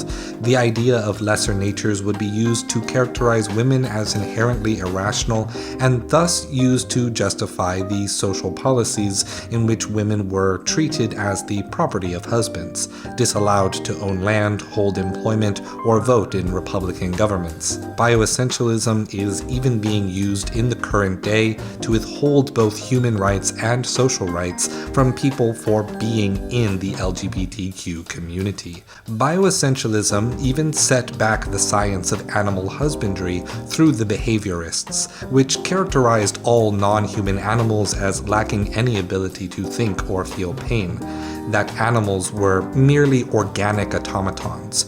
Anyone who has a pet can tell you that many animals have thought, emotion, and rich internal lives, and the early behaviorists were the basis of early studies into autism, which sometimes characterized autistic people as being without thought, internal experience, or personhood. Thank goodness most professionals in autism have abandoned that idea, but unfortunately, not all have.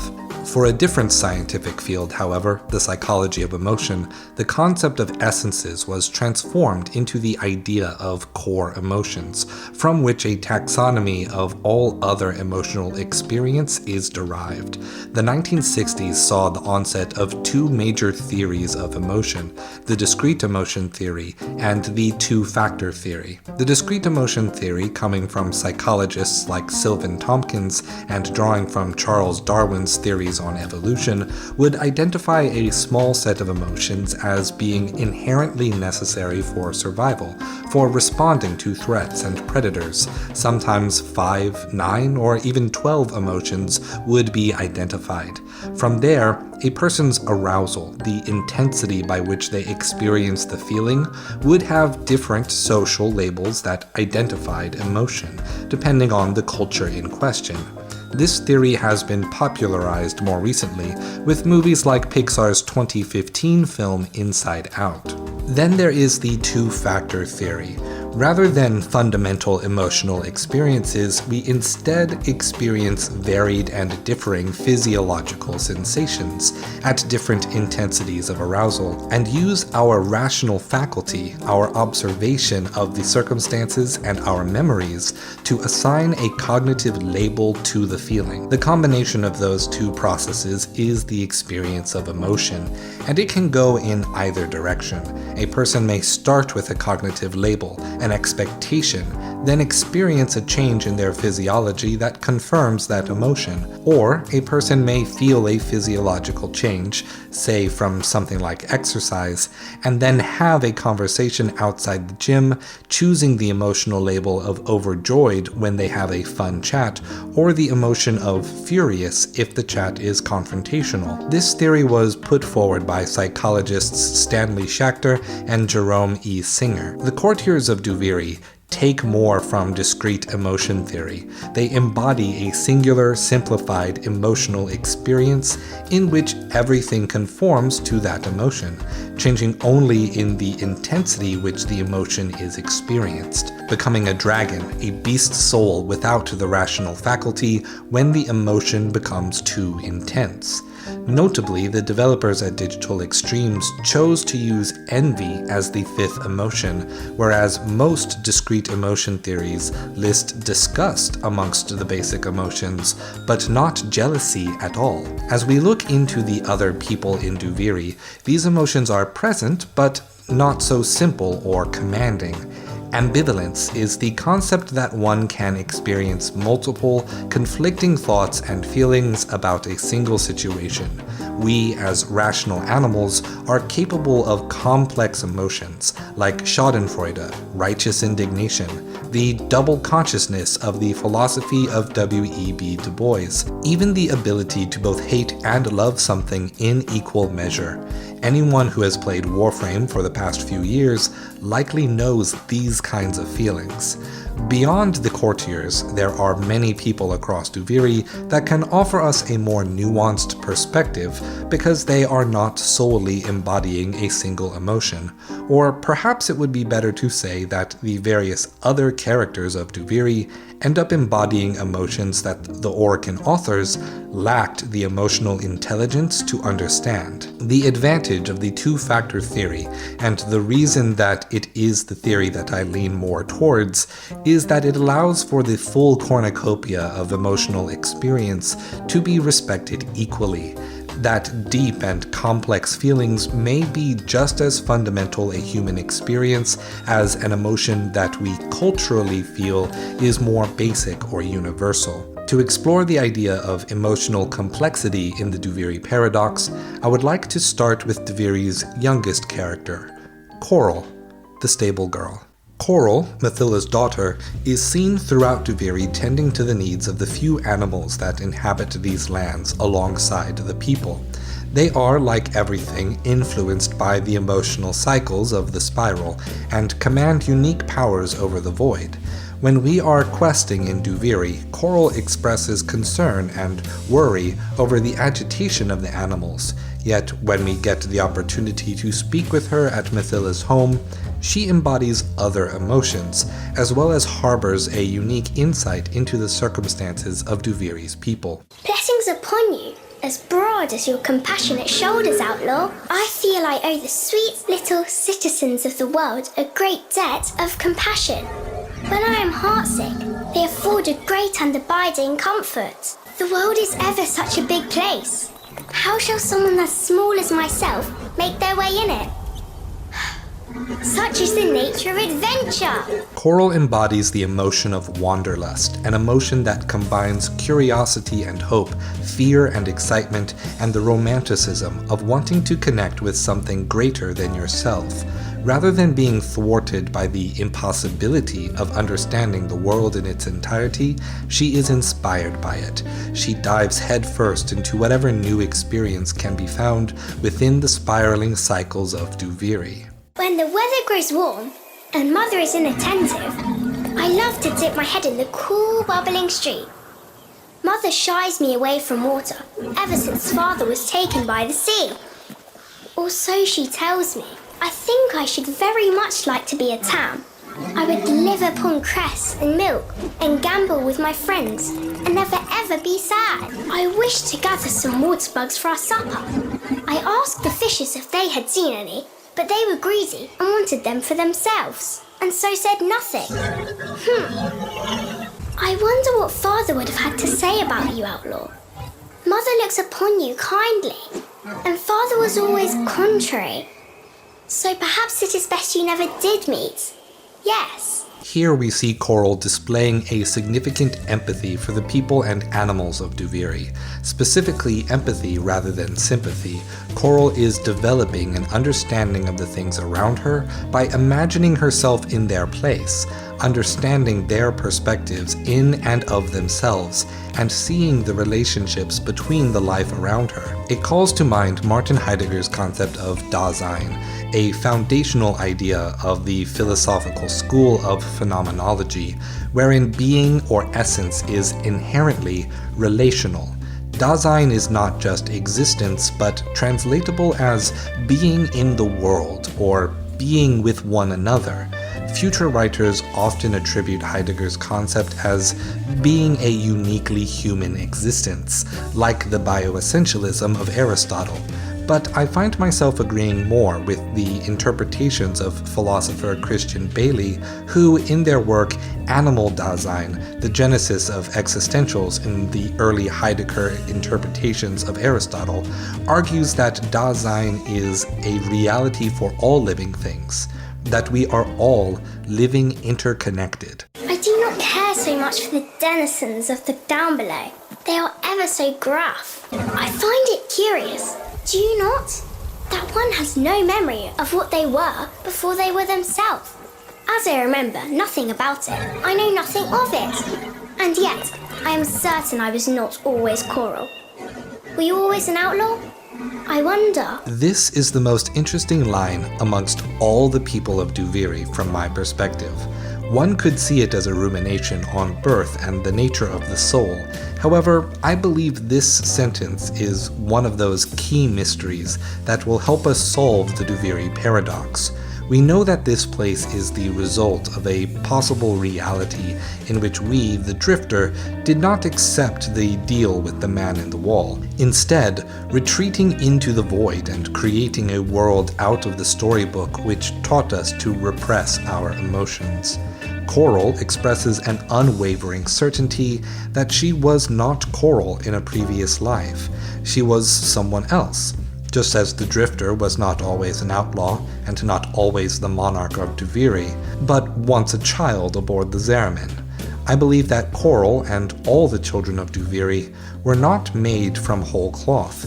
They too were the children of the Zeramin. Coral, with her stalwart curiosity, retains a part of the story the others have forgotten. Because she did not forget this part of their history, Coral inspires the Drifter and the people around her to never give up in their search for answers. We fear not, little friends, for though the world may shake and fume, the end of the world has not quite come. Whether we look at the people of Duviri through the lens of discrete emotion theory or two-factor theory, I would like to highlight something that is at the core of both.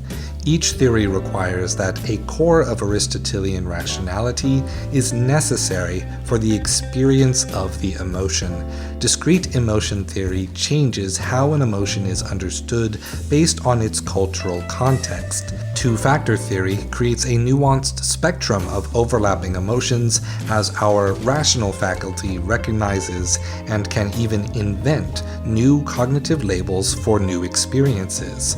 Earlier in this essay, we fleetingly considered that core of rationality in the tradition of evolutionary psychology, how in our culture, emotions and feelings are treated as irrelevant to rationality and facts. But life is not so simple that you can erase this part of us. Feelings, wants, and desires are also a set of facts. A person cannot be considered rational if they deliberately ignore some facts in favor of others. It is in embracing the ambivalency of emotion that we can learn to respect the ambiguity of morality, while retaining that core value of learning, that core foundation of love and respect for all. There are also many unnamed people in Duviri, but there is one that grabbed my attention more than any other. The old man in the cave who sits in this magical space that is deep within a cave but beneath a blooming tree, yet is also illuminated by a ray of light. The old man pontificates on a myriad of ideas. I, being the philosophy-loving person that I am, was clearly baited by the developers at Digital Extremes to review this person specifically. He, like all the adults in Duviri, have the extended right arm of the Orokin, which made me inherently suspicious and hostile to this person. Nonetheless, I was hanging on his every word. Before we even look to the ideas being expressed, I want to highlight the influences to the setting of the cave and how it evokes the imagery of a wise man or sage. First, it is no secret that Warframe contains a lot of inspiration from Buddhism and specifically Japanese Budo. In the story of Siddhartha Gautama, the Buddha, he reached enlightenment while meditating beneath a Bodhi tree. Yet, why place the tree in a cave? There are a few different cultural archetypes for the context in which people have epiphanies about the nature of the universe, wandering the desert, a mountain peak, getting high on drugs, and of course, spending an extended time in a cave. From the Chinese Buddhist tradition, Bodhidharma is a monk that achieved enlightenment by meditating within a cave and cutting off his own eyelids in order to prevent himself from getting bored and falling asleep during meditation. If you are, like me, an anime watcher, the most common depiction of Bodhidharma is the Daruma dolls of Japan. Bodhidharma has become a symbol for determination in Japanese culture, and there is a cultural tradition of purchasing these dolls when you have a goal you wish to achieve, coloring in the pupil of one eye when you are halfway toward your goal, and coloring in the other eye when you achieve it. I believe these are the two major aesthetic inspirations for the man in the cave. With that said, who is ready to do some philosophy with me? If any of these things hook you, I'd love to read your own essays down in the comments. A nurse held hand after hand, day after day, as soul after soul fled body after body. She believed her mind had fled, and her soul would be next.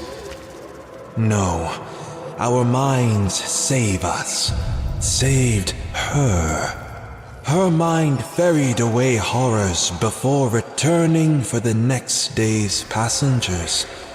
The things she believed lost were only borrowed as company for her Savior's journey.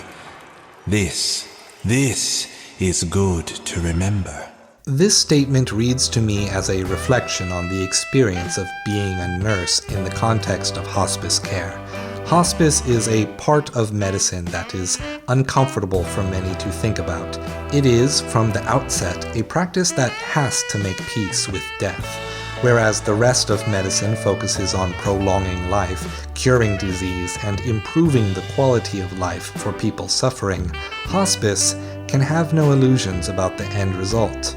Memento mori. A hospice nurse cannot have the luxury of forgetting death. I have never worked in hospice, nor have I been exposed to much death as a result of illness or violence. I have even been lucky that only a small number of family have died during my lifetime. The death of my grandmother has impacted me and my writing greatly these past few years. I have been writing about her because it helps me remember, and because it helps me find closure. It guides my life in a way that I do not want to lose. I do not have any experience being a nurse, and I have never worked in hospice. But my wife has. My wife has been a nurse in hospice, in fertility, in labor and delivery, in postpartum care, and even early childhood care. She is the only person I know who has routinely engaged with the struggles of life, health, and death directly through the entire cycle of human life. It is through her that I have developed a respect for these things, where otherwise I probably just wouldn't think about them. Distance yourself from hurry, from chatter. Sit in silence. Sit in silence long enough that your mind, out of need, converses with itself. From this will be learned a great many things. Things astounding, things terrible. All useful, all impossible to disregard. In this, we survive both life and death. Here, the old sage is encouraging the listener to start the practice of meditation. There are many kinds of meditative practices.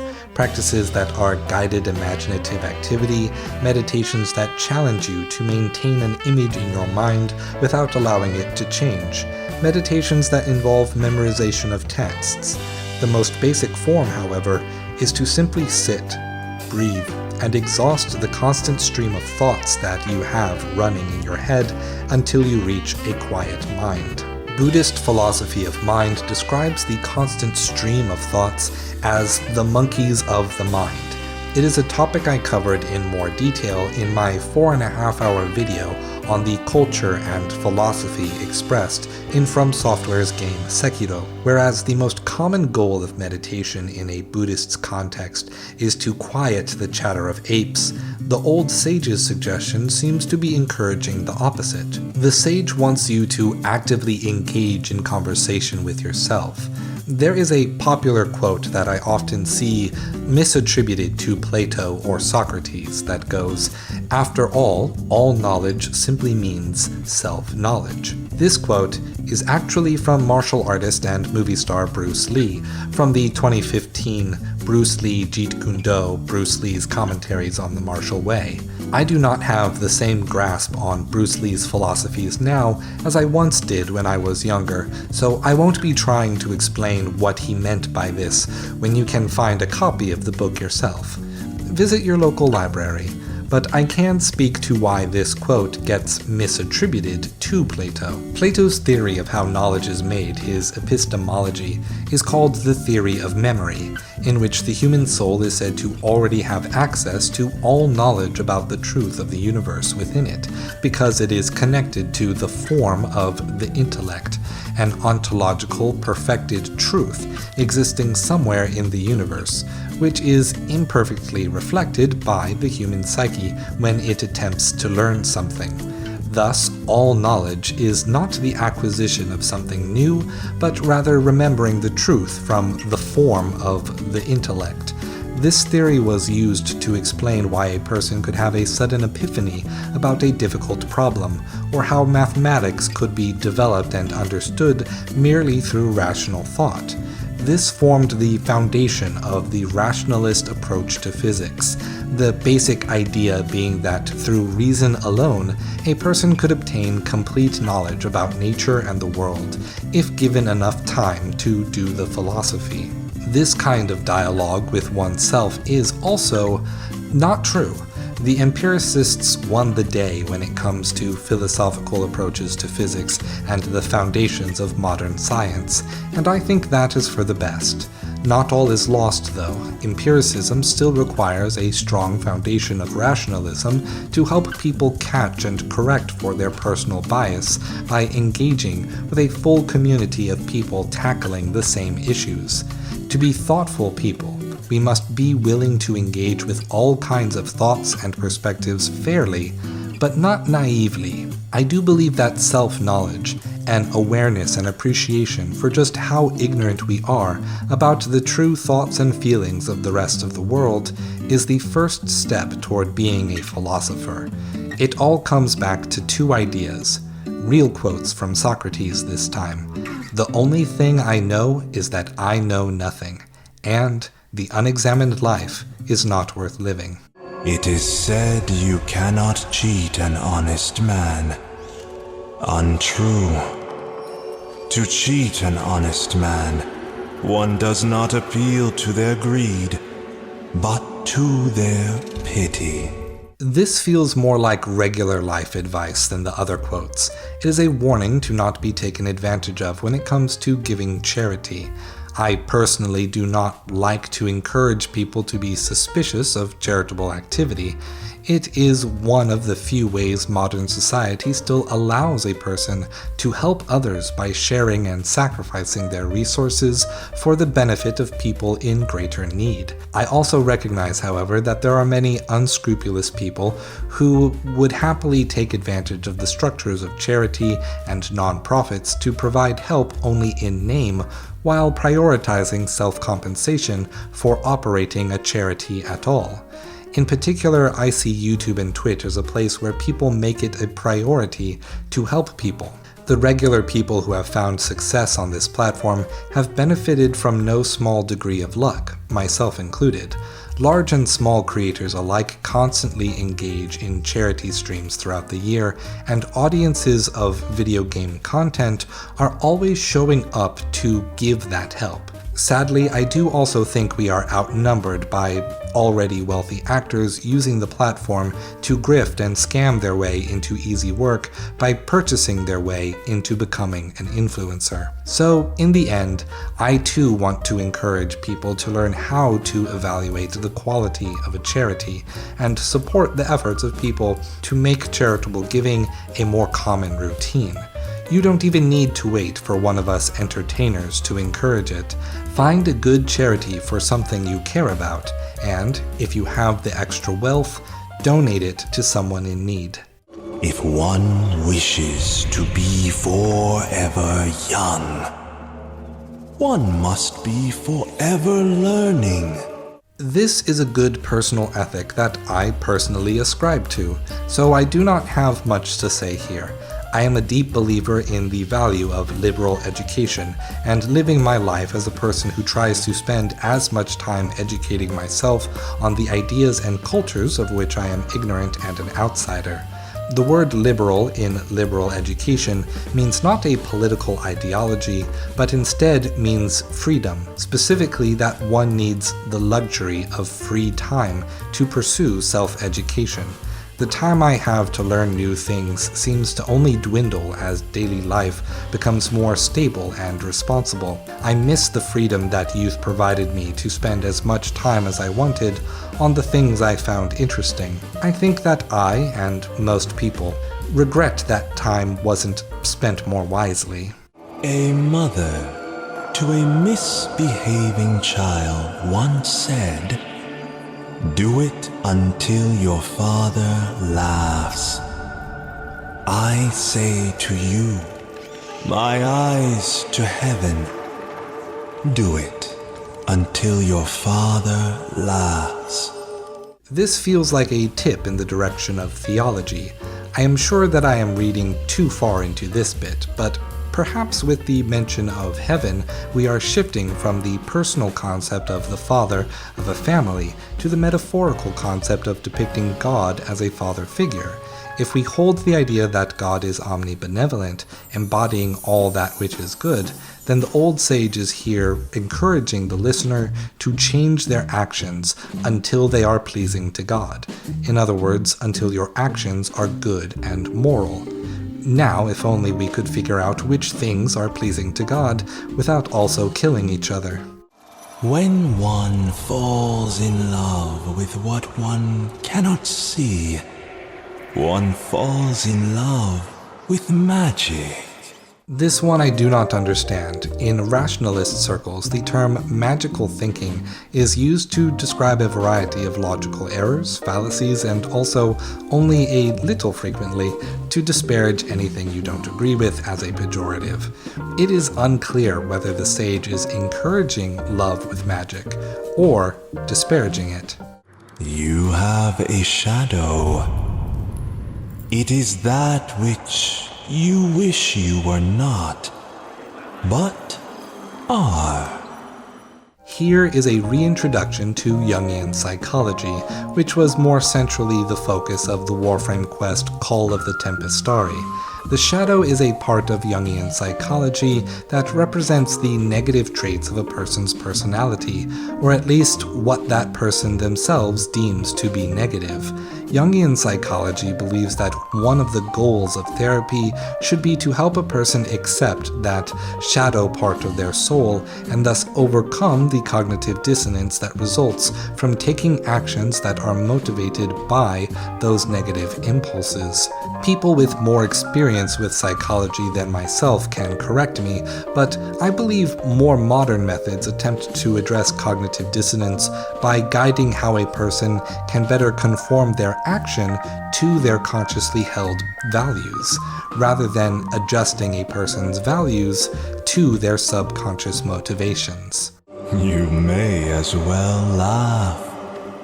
Anxiety changes nothing. Hard to disagree on this. We just spent an entire section with Mathila about how certain applications of this idea are harmful. Anxiety has a very significant impact on how someone engages with the world and often prevents a person from pursuing activities that would bring them joy. Yet there is an element of Buddhism in this phrase, as letting go of expectations for how the future ought to go could help someone manage anxiety, but it sounds a bit too close to how Mathila would present a Stoic idea of emotional regulation. Let us be charitable and take the Buddhist reading on this piece of sagely advice.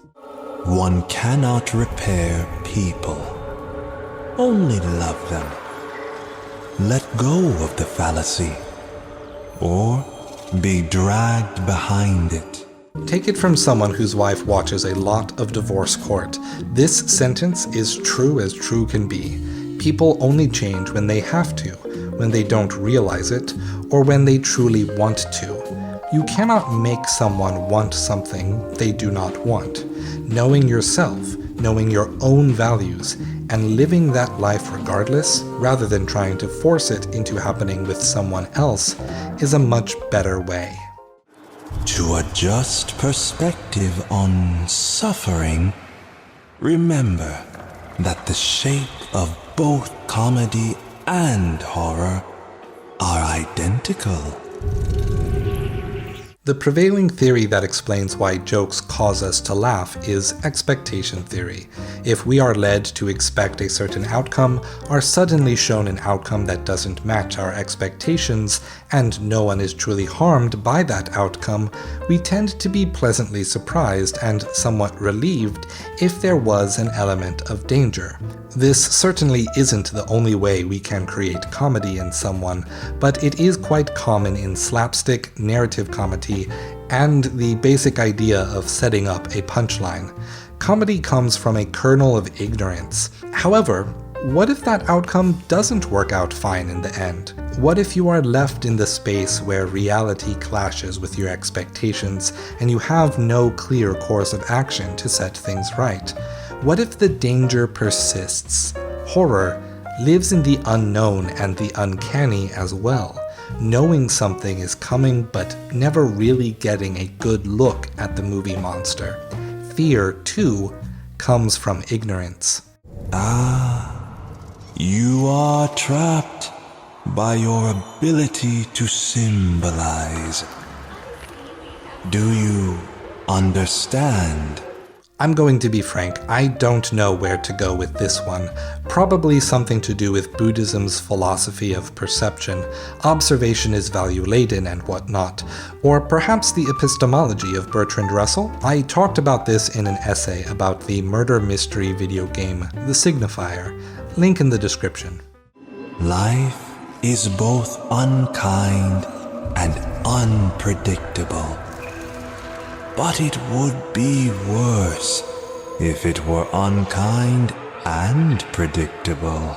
This is an interesting thought experiment, and I would actually be curious as to whether you all agree with this sentiment.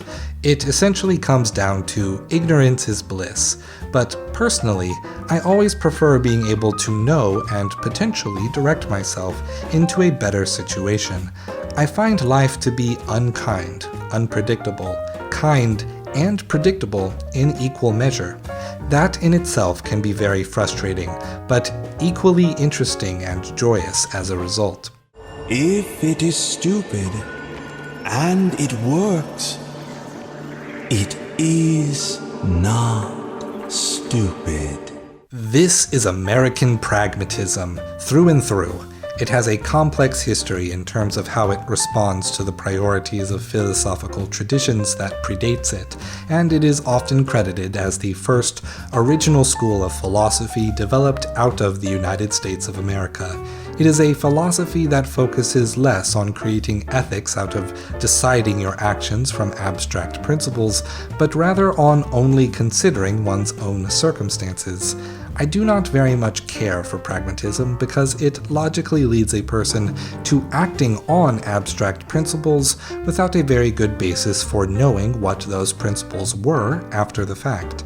I also think that existentialism achieves much of what is ethically desirable about pragmatism with more concrete ways to guide the budding philosopher. I am happy to include a link to the Stanford Encyclopedia on Pragmatism for your own enjoyment. Give you a chance to look at the things I enjoy reading. My response is only this.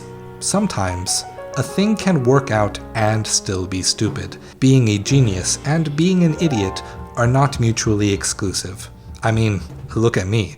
I made a 9-hour video about the philosophy of Warframe for my wife to explain why I play this game so much, and we still haven't finished watching the video together. Suffering and misery do not need to be one and the same. Men and women will suffer for anything, so long as they believe it to be meaningful. When their labor is without meaning, then suffering truly becomes suffering. This is a rumination on the concept of martyrdom. It starts from a very Buddhist perspective. Samsara is the cycle of life and inherently involves suffering. Yet in Buddhism's Four Noble Truths, suffering is caused by attachment. Attachment is caused by desire. And we may escape suffering by developing our understanding and our relationship to desire. By developing compassion, knowledge of the world, and routine practice, we can manage our desires such that we may have a full emotional life while also not forming the kind of attachment that results in suffering. I was a practicing Buddhist for years, and through meditation and martial arts, I lived my life trying to develop this kind of skill. Some changes in my life, however, made me realize that I do not actually value the goal of bringing an end to my own personal suffering. I identify more with the cynics, believing that all experiences are valuable in themselves. That suffering is part of how I know that the things I care about truly mattered. But I doubt that without Buddhism, I would have learned enough about myself to have a grasp on what sort of things to care about and what sort of things were not worth the effort. This quote, however, takes a specific turn. It is about the relationship between meaning and work. There is an economic relationship in this quote between one's personal values and what a person actually must do to be happy. Suffering can be a path to happiness if one's work is meaningful, but it is a path to misery if it is not. David Graeber was an anthropology professor at Yale and the University of London, and the author of the book Bullshit Jobs: A Theory, in which he describes the relationship between professions which one finds meaningless, why societies develop jobs with meaningless labor, the lack of meaning's impact on your emotional well-being, as well as ideas for how to shift society back toward work that does not cause one to become miserable. I recommend it. Emperors, kings, popes, and tyrants all tell us things. Strange things, conflicting things, confusing things. They tell us these things not so we believe. They tell us these things so we believe nothing. And in believing nothing, do nothing. This quote is perhaps the most explicitly political line in the bunch. The idea at first appears that it is saying that governments and politicians lie to manipulate the citizenry. And yeah, that's true. It would be naive to suggest otherwise. However, I think the focus is actually on the nature of conflict and competition. By focusing on constant conflict, one may adopt the idea that all politics are bad. Then, having decided that any engagement with political life or improving your society is presented as something to avoid, a citizenry becomes complacent. Complacency makes people willingly participate in their own ignorance, and helps ensure that the status quo, the people in power, remain in power in any given political context. So, stay engaged, have beliefs, have honest conversations in goodwill about the direction you want your society to go, and who is actually doing the things that make society more fair, kind, and loving. A trend that I would like to highlight in these dialogues and the voice lines of other Duviri citizens is that each of the courtiers are, at least in one line, expressing very direct concern for their role as it relates to their social station. Whether the courtiers are expressing contempt for the citizens of Duviri or casting them as ignorant or pitiable, the courtiers have nothing good to say about the average citizen, whereas the average citizen of Duviri either has no comment on the court or expresses a sort of tired, relinquished attitude. They do not have the power to change Duviri, so why bother? Rarely, however, they will revel in the idea that the rulers of this land will get their comeuppance. We, of course, know that they do have a great amount of influence when they band together. We have reviewed a Duviri fragment where the citizens were able to detach an entire landmass of Duviri because the supernatural contents of the land posed a threat to their safety and well-being. Collective action can literally move mountains. Yet they do nothing. One of my favorite characters in Duviri is the Shawzinist, who may be the only person in the whole of Duviri willing to express grief over the loss and changes happening in Duviri. He too evokes the aesthetics of the sage as he plays his Shawzin underneath a tree. The environment contributes to telling his story as a nearby house and komi board sit empty and unplayed. What was that, Fergan? Can't hear you over the crowds. I keep thinking I'm gonna look up and see him scowling across at me. Oh, really? Why don't you come over here and say that to my face? I know just what he'd say to that. Komi is for true Orokin. Shawzin's nothing but a Dax toy. He was full of himself. You ever gonna make that move? He's never coming back.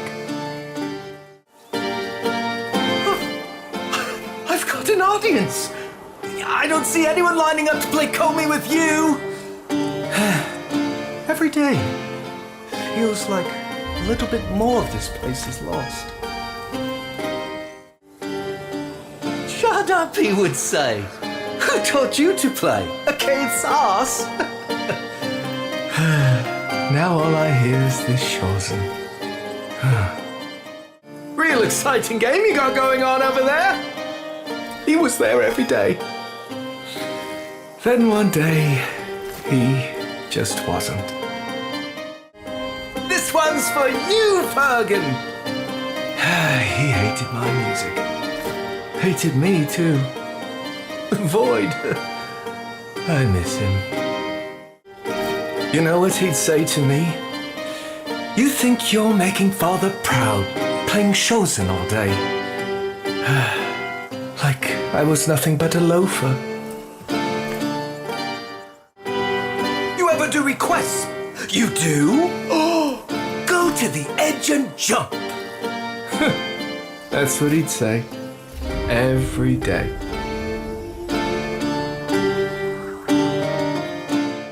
To the void with you, Fergan! The king says I can play as loud as I like. What I wouldn't give to hear his grumpy old voice again.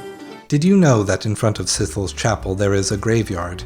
In that graveyard there are tombstones, and each tombstone there has an epitaph to read about someone who was lost to Duviri. Both the land and the people of this world are crumbling away.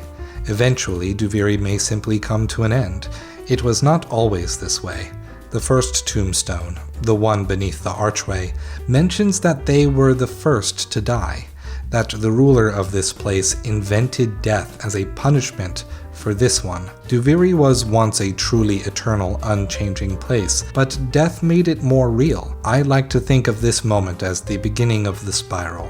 The Drifter, as ruler, created death. They wanted to run from this moment, and thus abdicated the throne to Dominus Thrax, spending the rest of their days trying to escape their domain and themselves. The Drifter, too, was trapped by many occasions for grief. The Chauvinist perfectly exemplifies the complexity of emotion one experiences when experiencing the loss of a loved one. Clearly, this Fergan was someone he had a combative relationship with. The Chauvinist is angered by reliving old fights, takes a smug joy in remembering witty retorts, and is saddened at the thought that he will never get to experience these things again. Grief is often depicted as though it progresses along a trajectory of 5 defined steps: denial, anger, bargaining, sorrow, and acceptance. In reality, these were never meant to be seen as steps in a process, but common feelings amongst the chaotic milieu of emotions that results from death. Joy, resentment, relief.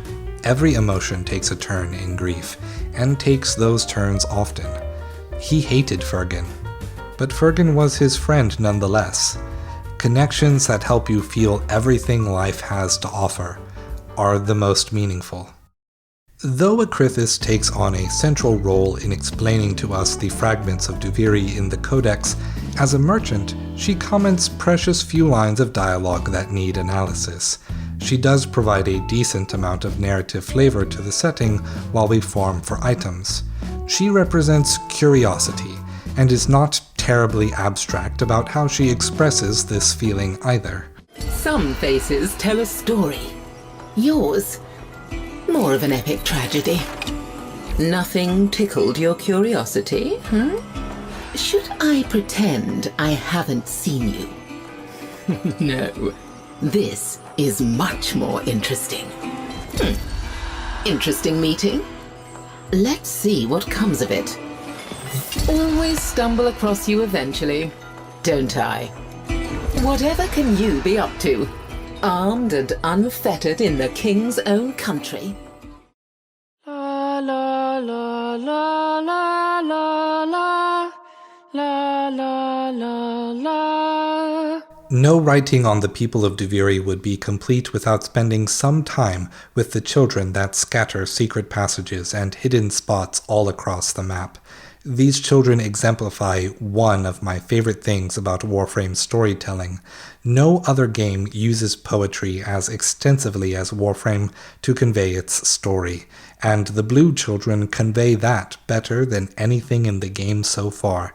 You have been listening to the children's poetics throughout this video. Depending on the emotion leading each cycle, the children will recite a few stanzas that either describe something about the world or the other characters in this part of the story. These chants are sometimes spooky, sometimes exciting, and always a source of great entertainment for the children. As such, the children represent mirth and humor. They represent a mischievous playfulness as a distinct emotion. They embody whimsy, and can find that whimsy in every emotional experience. Their character designs are also quite striking. All of the children in Duviri, unlike the adults, appear to lack the overlong right arm of the Orokin. In fact, they simply lack a right arm at all. This symbol of the Orokin is frequently used in Warframe, though especially in the New War, to symbolize the oppressive and abusive power of the Orokin. Dominus Thrax and each of the Courtiers also possess this trait, yet the children, dispossessed of the visual, communicate both a powerlessness and an innocence that suits a child character. That innocence, however, is not a symbol of ignorance. While everyone, child and adult alike, share the same metallic blue skin tone, it calls to mind once more the influence of the Rig Vedas, the classic poetic epics of India, which we explored in the channel's analysis of The Veilbreaker. Therein we discussed the significance of dark blue skin as an image and metaphor for wisdom and divinity, such as the tale of Indra and the March of Ants, in which the great King Indra is, with each cycle of reincarnation, attempting to build larger and larger palaces, only to be instructed by the gods Vishnu and Shiva, appearing as a young, dark blue-skinned boy and a hairy old man, on the cycle of reincarnation. The children of Duviri, blue-skinned and reciting wisdom in verse, are clearly meant to evoke this image. If you listen attentively, you may even be able to catch the subtle moments when the children turn to mock the man in the wall rather than the courtiers. There are so many people in Duviri that give color to this world. There are so many more I could go into. The Thumos of Brimon, the Caith rider. Bombastine tried racing me once. He didn't try again. The feeling of not being respected expressed by the sweeping mothers, the confidence of the ferrymen, the disdain and disgust of the merchants. Little side comments help Duviri feel less empty than most of Warframe's settings. People are not just present, but the space is lived in. I have excluded most of the speaking parts in Duviri because they are present for flavor and do not really have the sort of gristle I need to chew on. Yet there is another I have not discussed, something that is difficult to describe as a person. Ah, the undying vagabond. A tale still in progress. The strange presence in Duviri that takes the appearance of one of the adult citizens, who fidgets and laughs whenever you approach. His eyes are a shining black. He vanishes whenever you turn the corner. The vagabond, from the other evidence of the black-eyed children in the Duviri Fragments, is clearly the presence of the man in the wall. As we prepare for the Man in the Wall's story to progress with the upcoming expansions, The Whispers in the Wall and Warframe 1999, it is clear that Wally has great plans for Duviri. No one seems to know what. All they know is that he is to be feared. At the end of this section, I would like to give a shout out to the Orokin Archives website. Their diligent cataloging of characters and voice lines made research and structuring on this section of the video far easier than it would have been otherwise. I have listed the website in the sources and citation section in this video's description. Please visit their website using the link below. Solving the Paradox. Who is Dominus Thrax? The tortuous spiral was Thrax desiring the Drifter to emote, to respond, to speak to him. Over the course of this video, we have been obtaining and recording the little hints offered to us by the quest's narrative. Some hints have not been explored as much, such as the hint in his design that shows his left arm, the one not being used to pantomime the authority of the Orokin, has a hand of flesh and bone, while the only other person depicted in the flesh is the Drifter. Let us review the pieces of evidence I have highlighted throughout the video. 1. Dominus Thrax is a child. 2. Dominus Thrax is a Tenno. 3. The memories we see during the Duviri Paradox belong to Dominus Thrax. 4. Thrax uses the word you and us frequently in parallel when talking to the Drifter. 5. Dominus Thrax has a memory of a sibling posing for a photo. 6. Our Tenno operator and the Drifter share a photo taken with our parents while we were still an infant. 7. The Drifter is the true creator of Duviri and its first ruler. 8. In Coral's dialogue, it is revealed that all the citizens of Duviri were not created from nothing. They are former Zariman crew and children. A while back I asked in a community poll who you think Dominus Thrax to be. At the time that I asked, I wanted to believe Dominus to be Rel, but the fragments of Duviri, the relationship of the timelines between Duviri and the origin system, as parallel but uneven, confirmed that this was not true. Time passes much faster in Duviri, but Duviri does not change with the passage of time.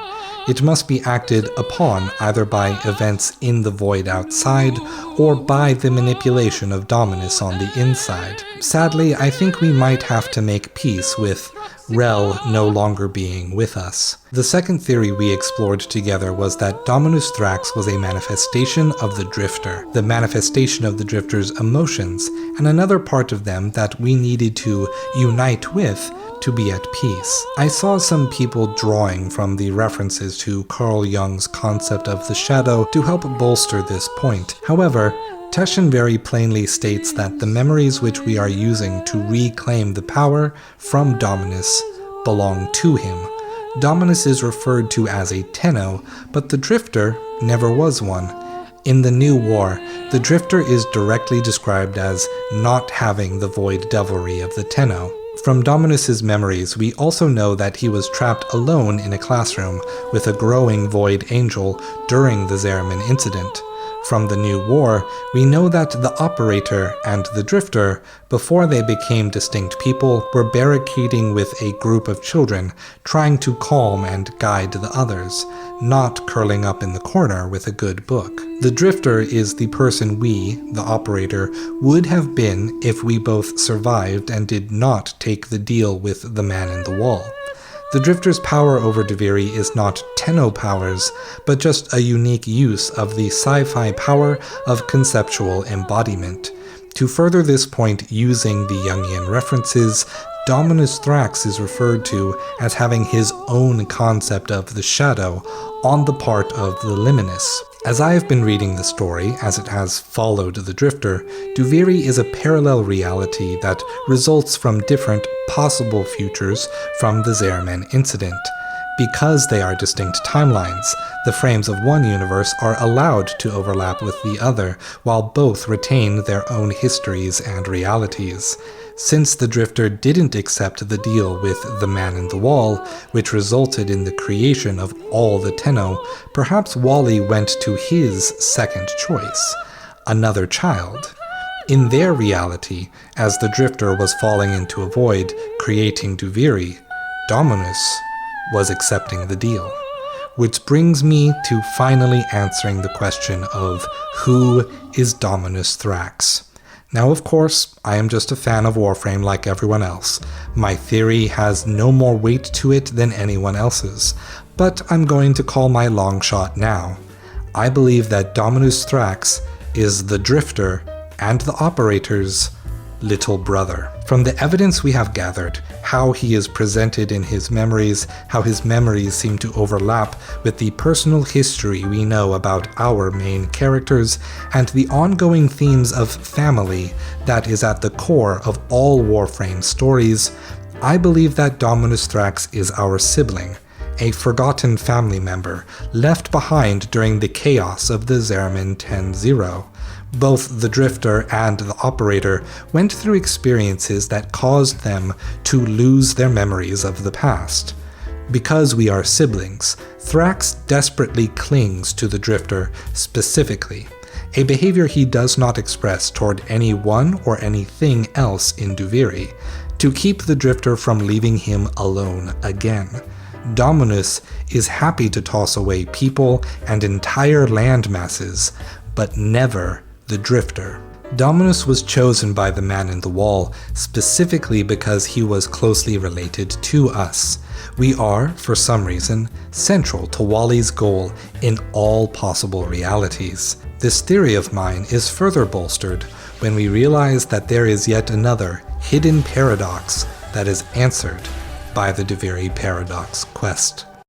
What does the Man in the Wall want? At this time, I would like to thank my fellow Warframe lore YouTuber Quadly Stop for allowing me to use their footage of the Zeramin tablets. You can find a link to their channel in the description below. Scattered across Duviri, there are also these instructional tablets left behind by the Zeramin, teaching devices used in the colony ship's classrooms. They cover a variety of topics, from testing your knowledge of the science of eternalism and conceptual embodiment, to reading comprehension of the meaning a child is supposed to take from the tales of Duviri, to Orokin propaganda promoting the Seven, disguised as history and anthropology. These tablets give us a more personal peek into what life was like for people under the Orokin. On occasion, however, the Man in the Wall uses the tablets to speak to someone directly. If you are like me, then at first you would assume that these messages are specifically for the Drifter. We are, after all, playing as the Drifter. The world of Duviri literally spirals around us. Wally is speaking about a deal that the Drifter never accepted. What was the ultimate fate of Albrecht Entrati? He is entombed on Lua. That's the question, isn't it, kiddo? How many fingers are found upon one's hand? 5. Where are my finger bones, kiddo? Did you forget, kiddo? You owe me. You wouldn't welch on a deal, would you? I saved them. All of them. Never said I'd save you. The Man in the Wall here uses a gender-neutral pronoun, them, in opposition to the pronoun, you.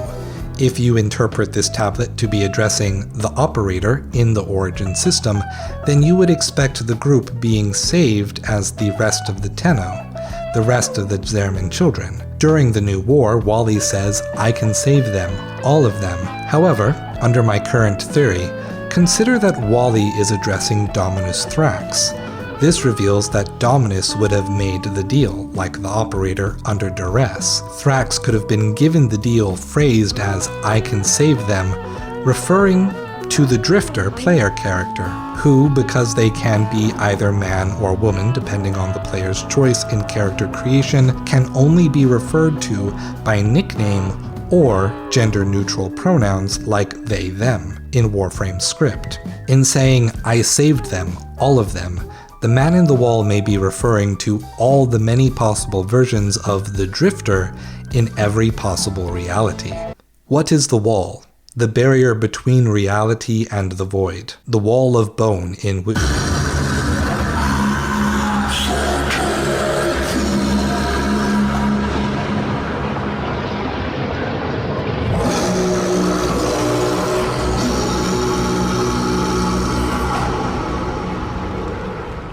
Dominus is being threatened.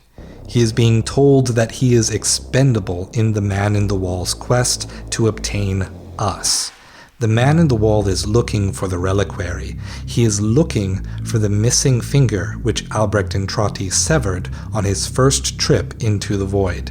He is looking for Albrecht Entrati, who has long since been ostracized from Duviri for precisely that reason. Everything we have read about Dominus Thrax in the Duviri Fragments leads us to believe that Dominus is afraid of the Man in the Wall.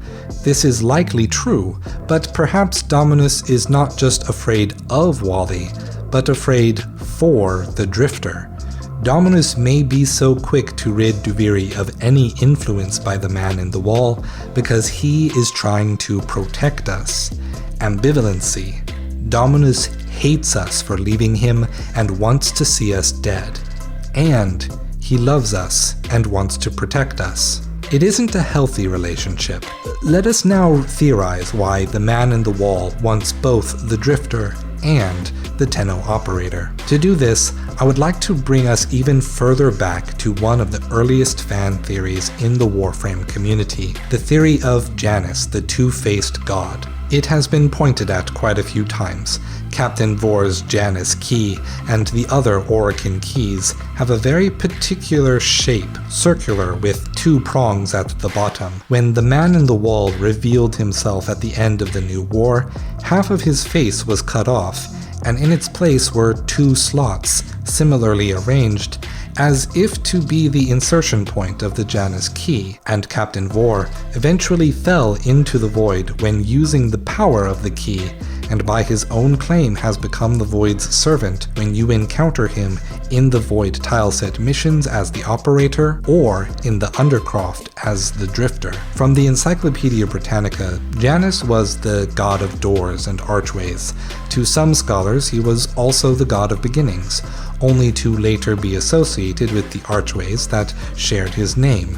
This depiction was almost exclusively of a single head with two faces pointed in opposite directions. For now, I can only suggest a loose thematic connection. We know that the man in the wall wants his finger, he wants Albrecht and Trotty, and he wants the Drifter and the operator. There is only one person in the entire game that can definitively be said to have two distinct faces. That would be us.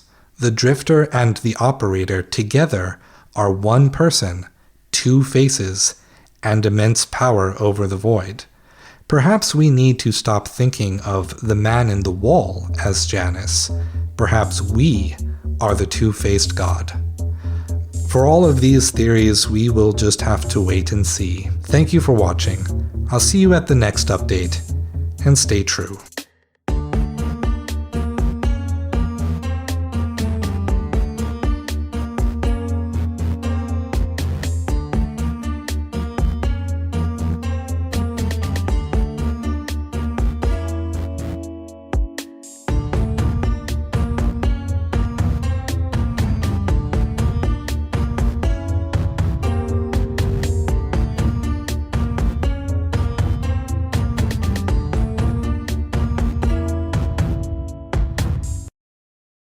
Now that we have reached the end of the video, I just want to take some time to give my appreciation for the various people that helped make this project possible. I once again would like to thank the Orokin Archive for being such a good repository of Warframe lore information, the kind of nitty-gritty stuff that I would use specifically for videos like these. I would also like to, again, thank the Quadly Squad for allowing me to use their Zerman tablet videos so that I could have some footage of the tablets that looked really well done, were very professionally made. They go into very minute details and they have a way faster turnaround than me, so if you're interested in Warframe lore, I definitely would suggest jumping over to the Quadly Squad's YouTube channel as well. I also want to thank my Dark Roast producer over on Patreon, Noah West, as well as my Light Roast producer, Patrick. YouTube put up with a lot of changes to the Patreon while I tried some new weird things this year, and I really appreciate all of my patrons for being able to stick with this kind of changing period with the channel. And I think that is everything, so thank you again for watching, and even though I already said it, stay true.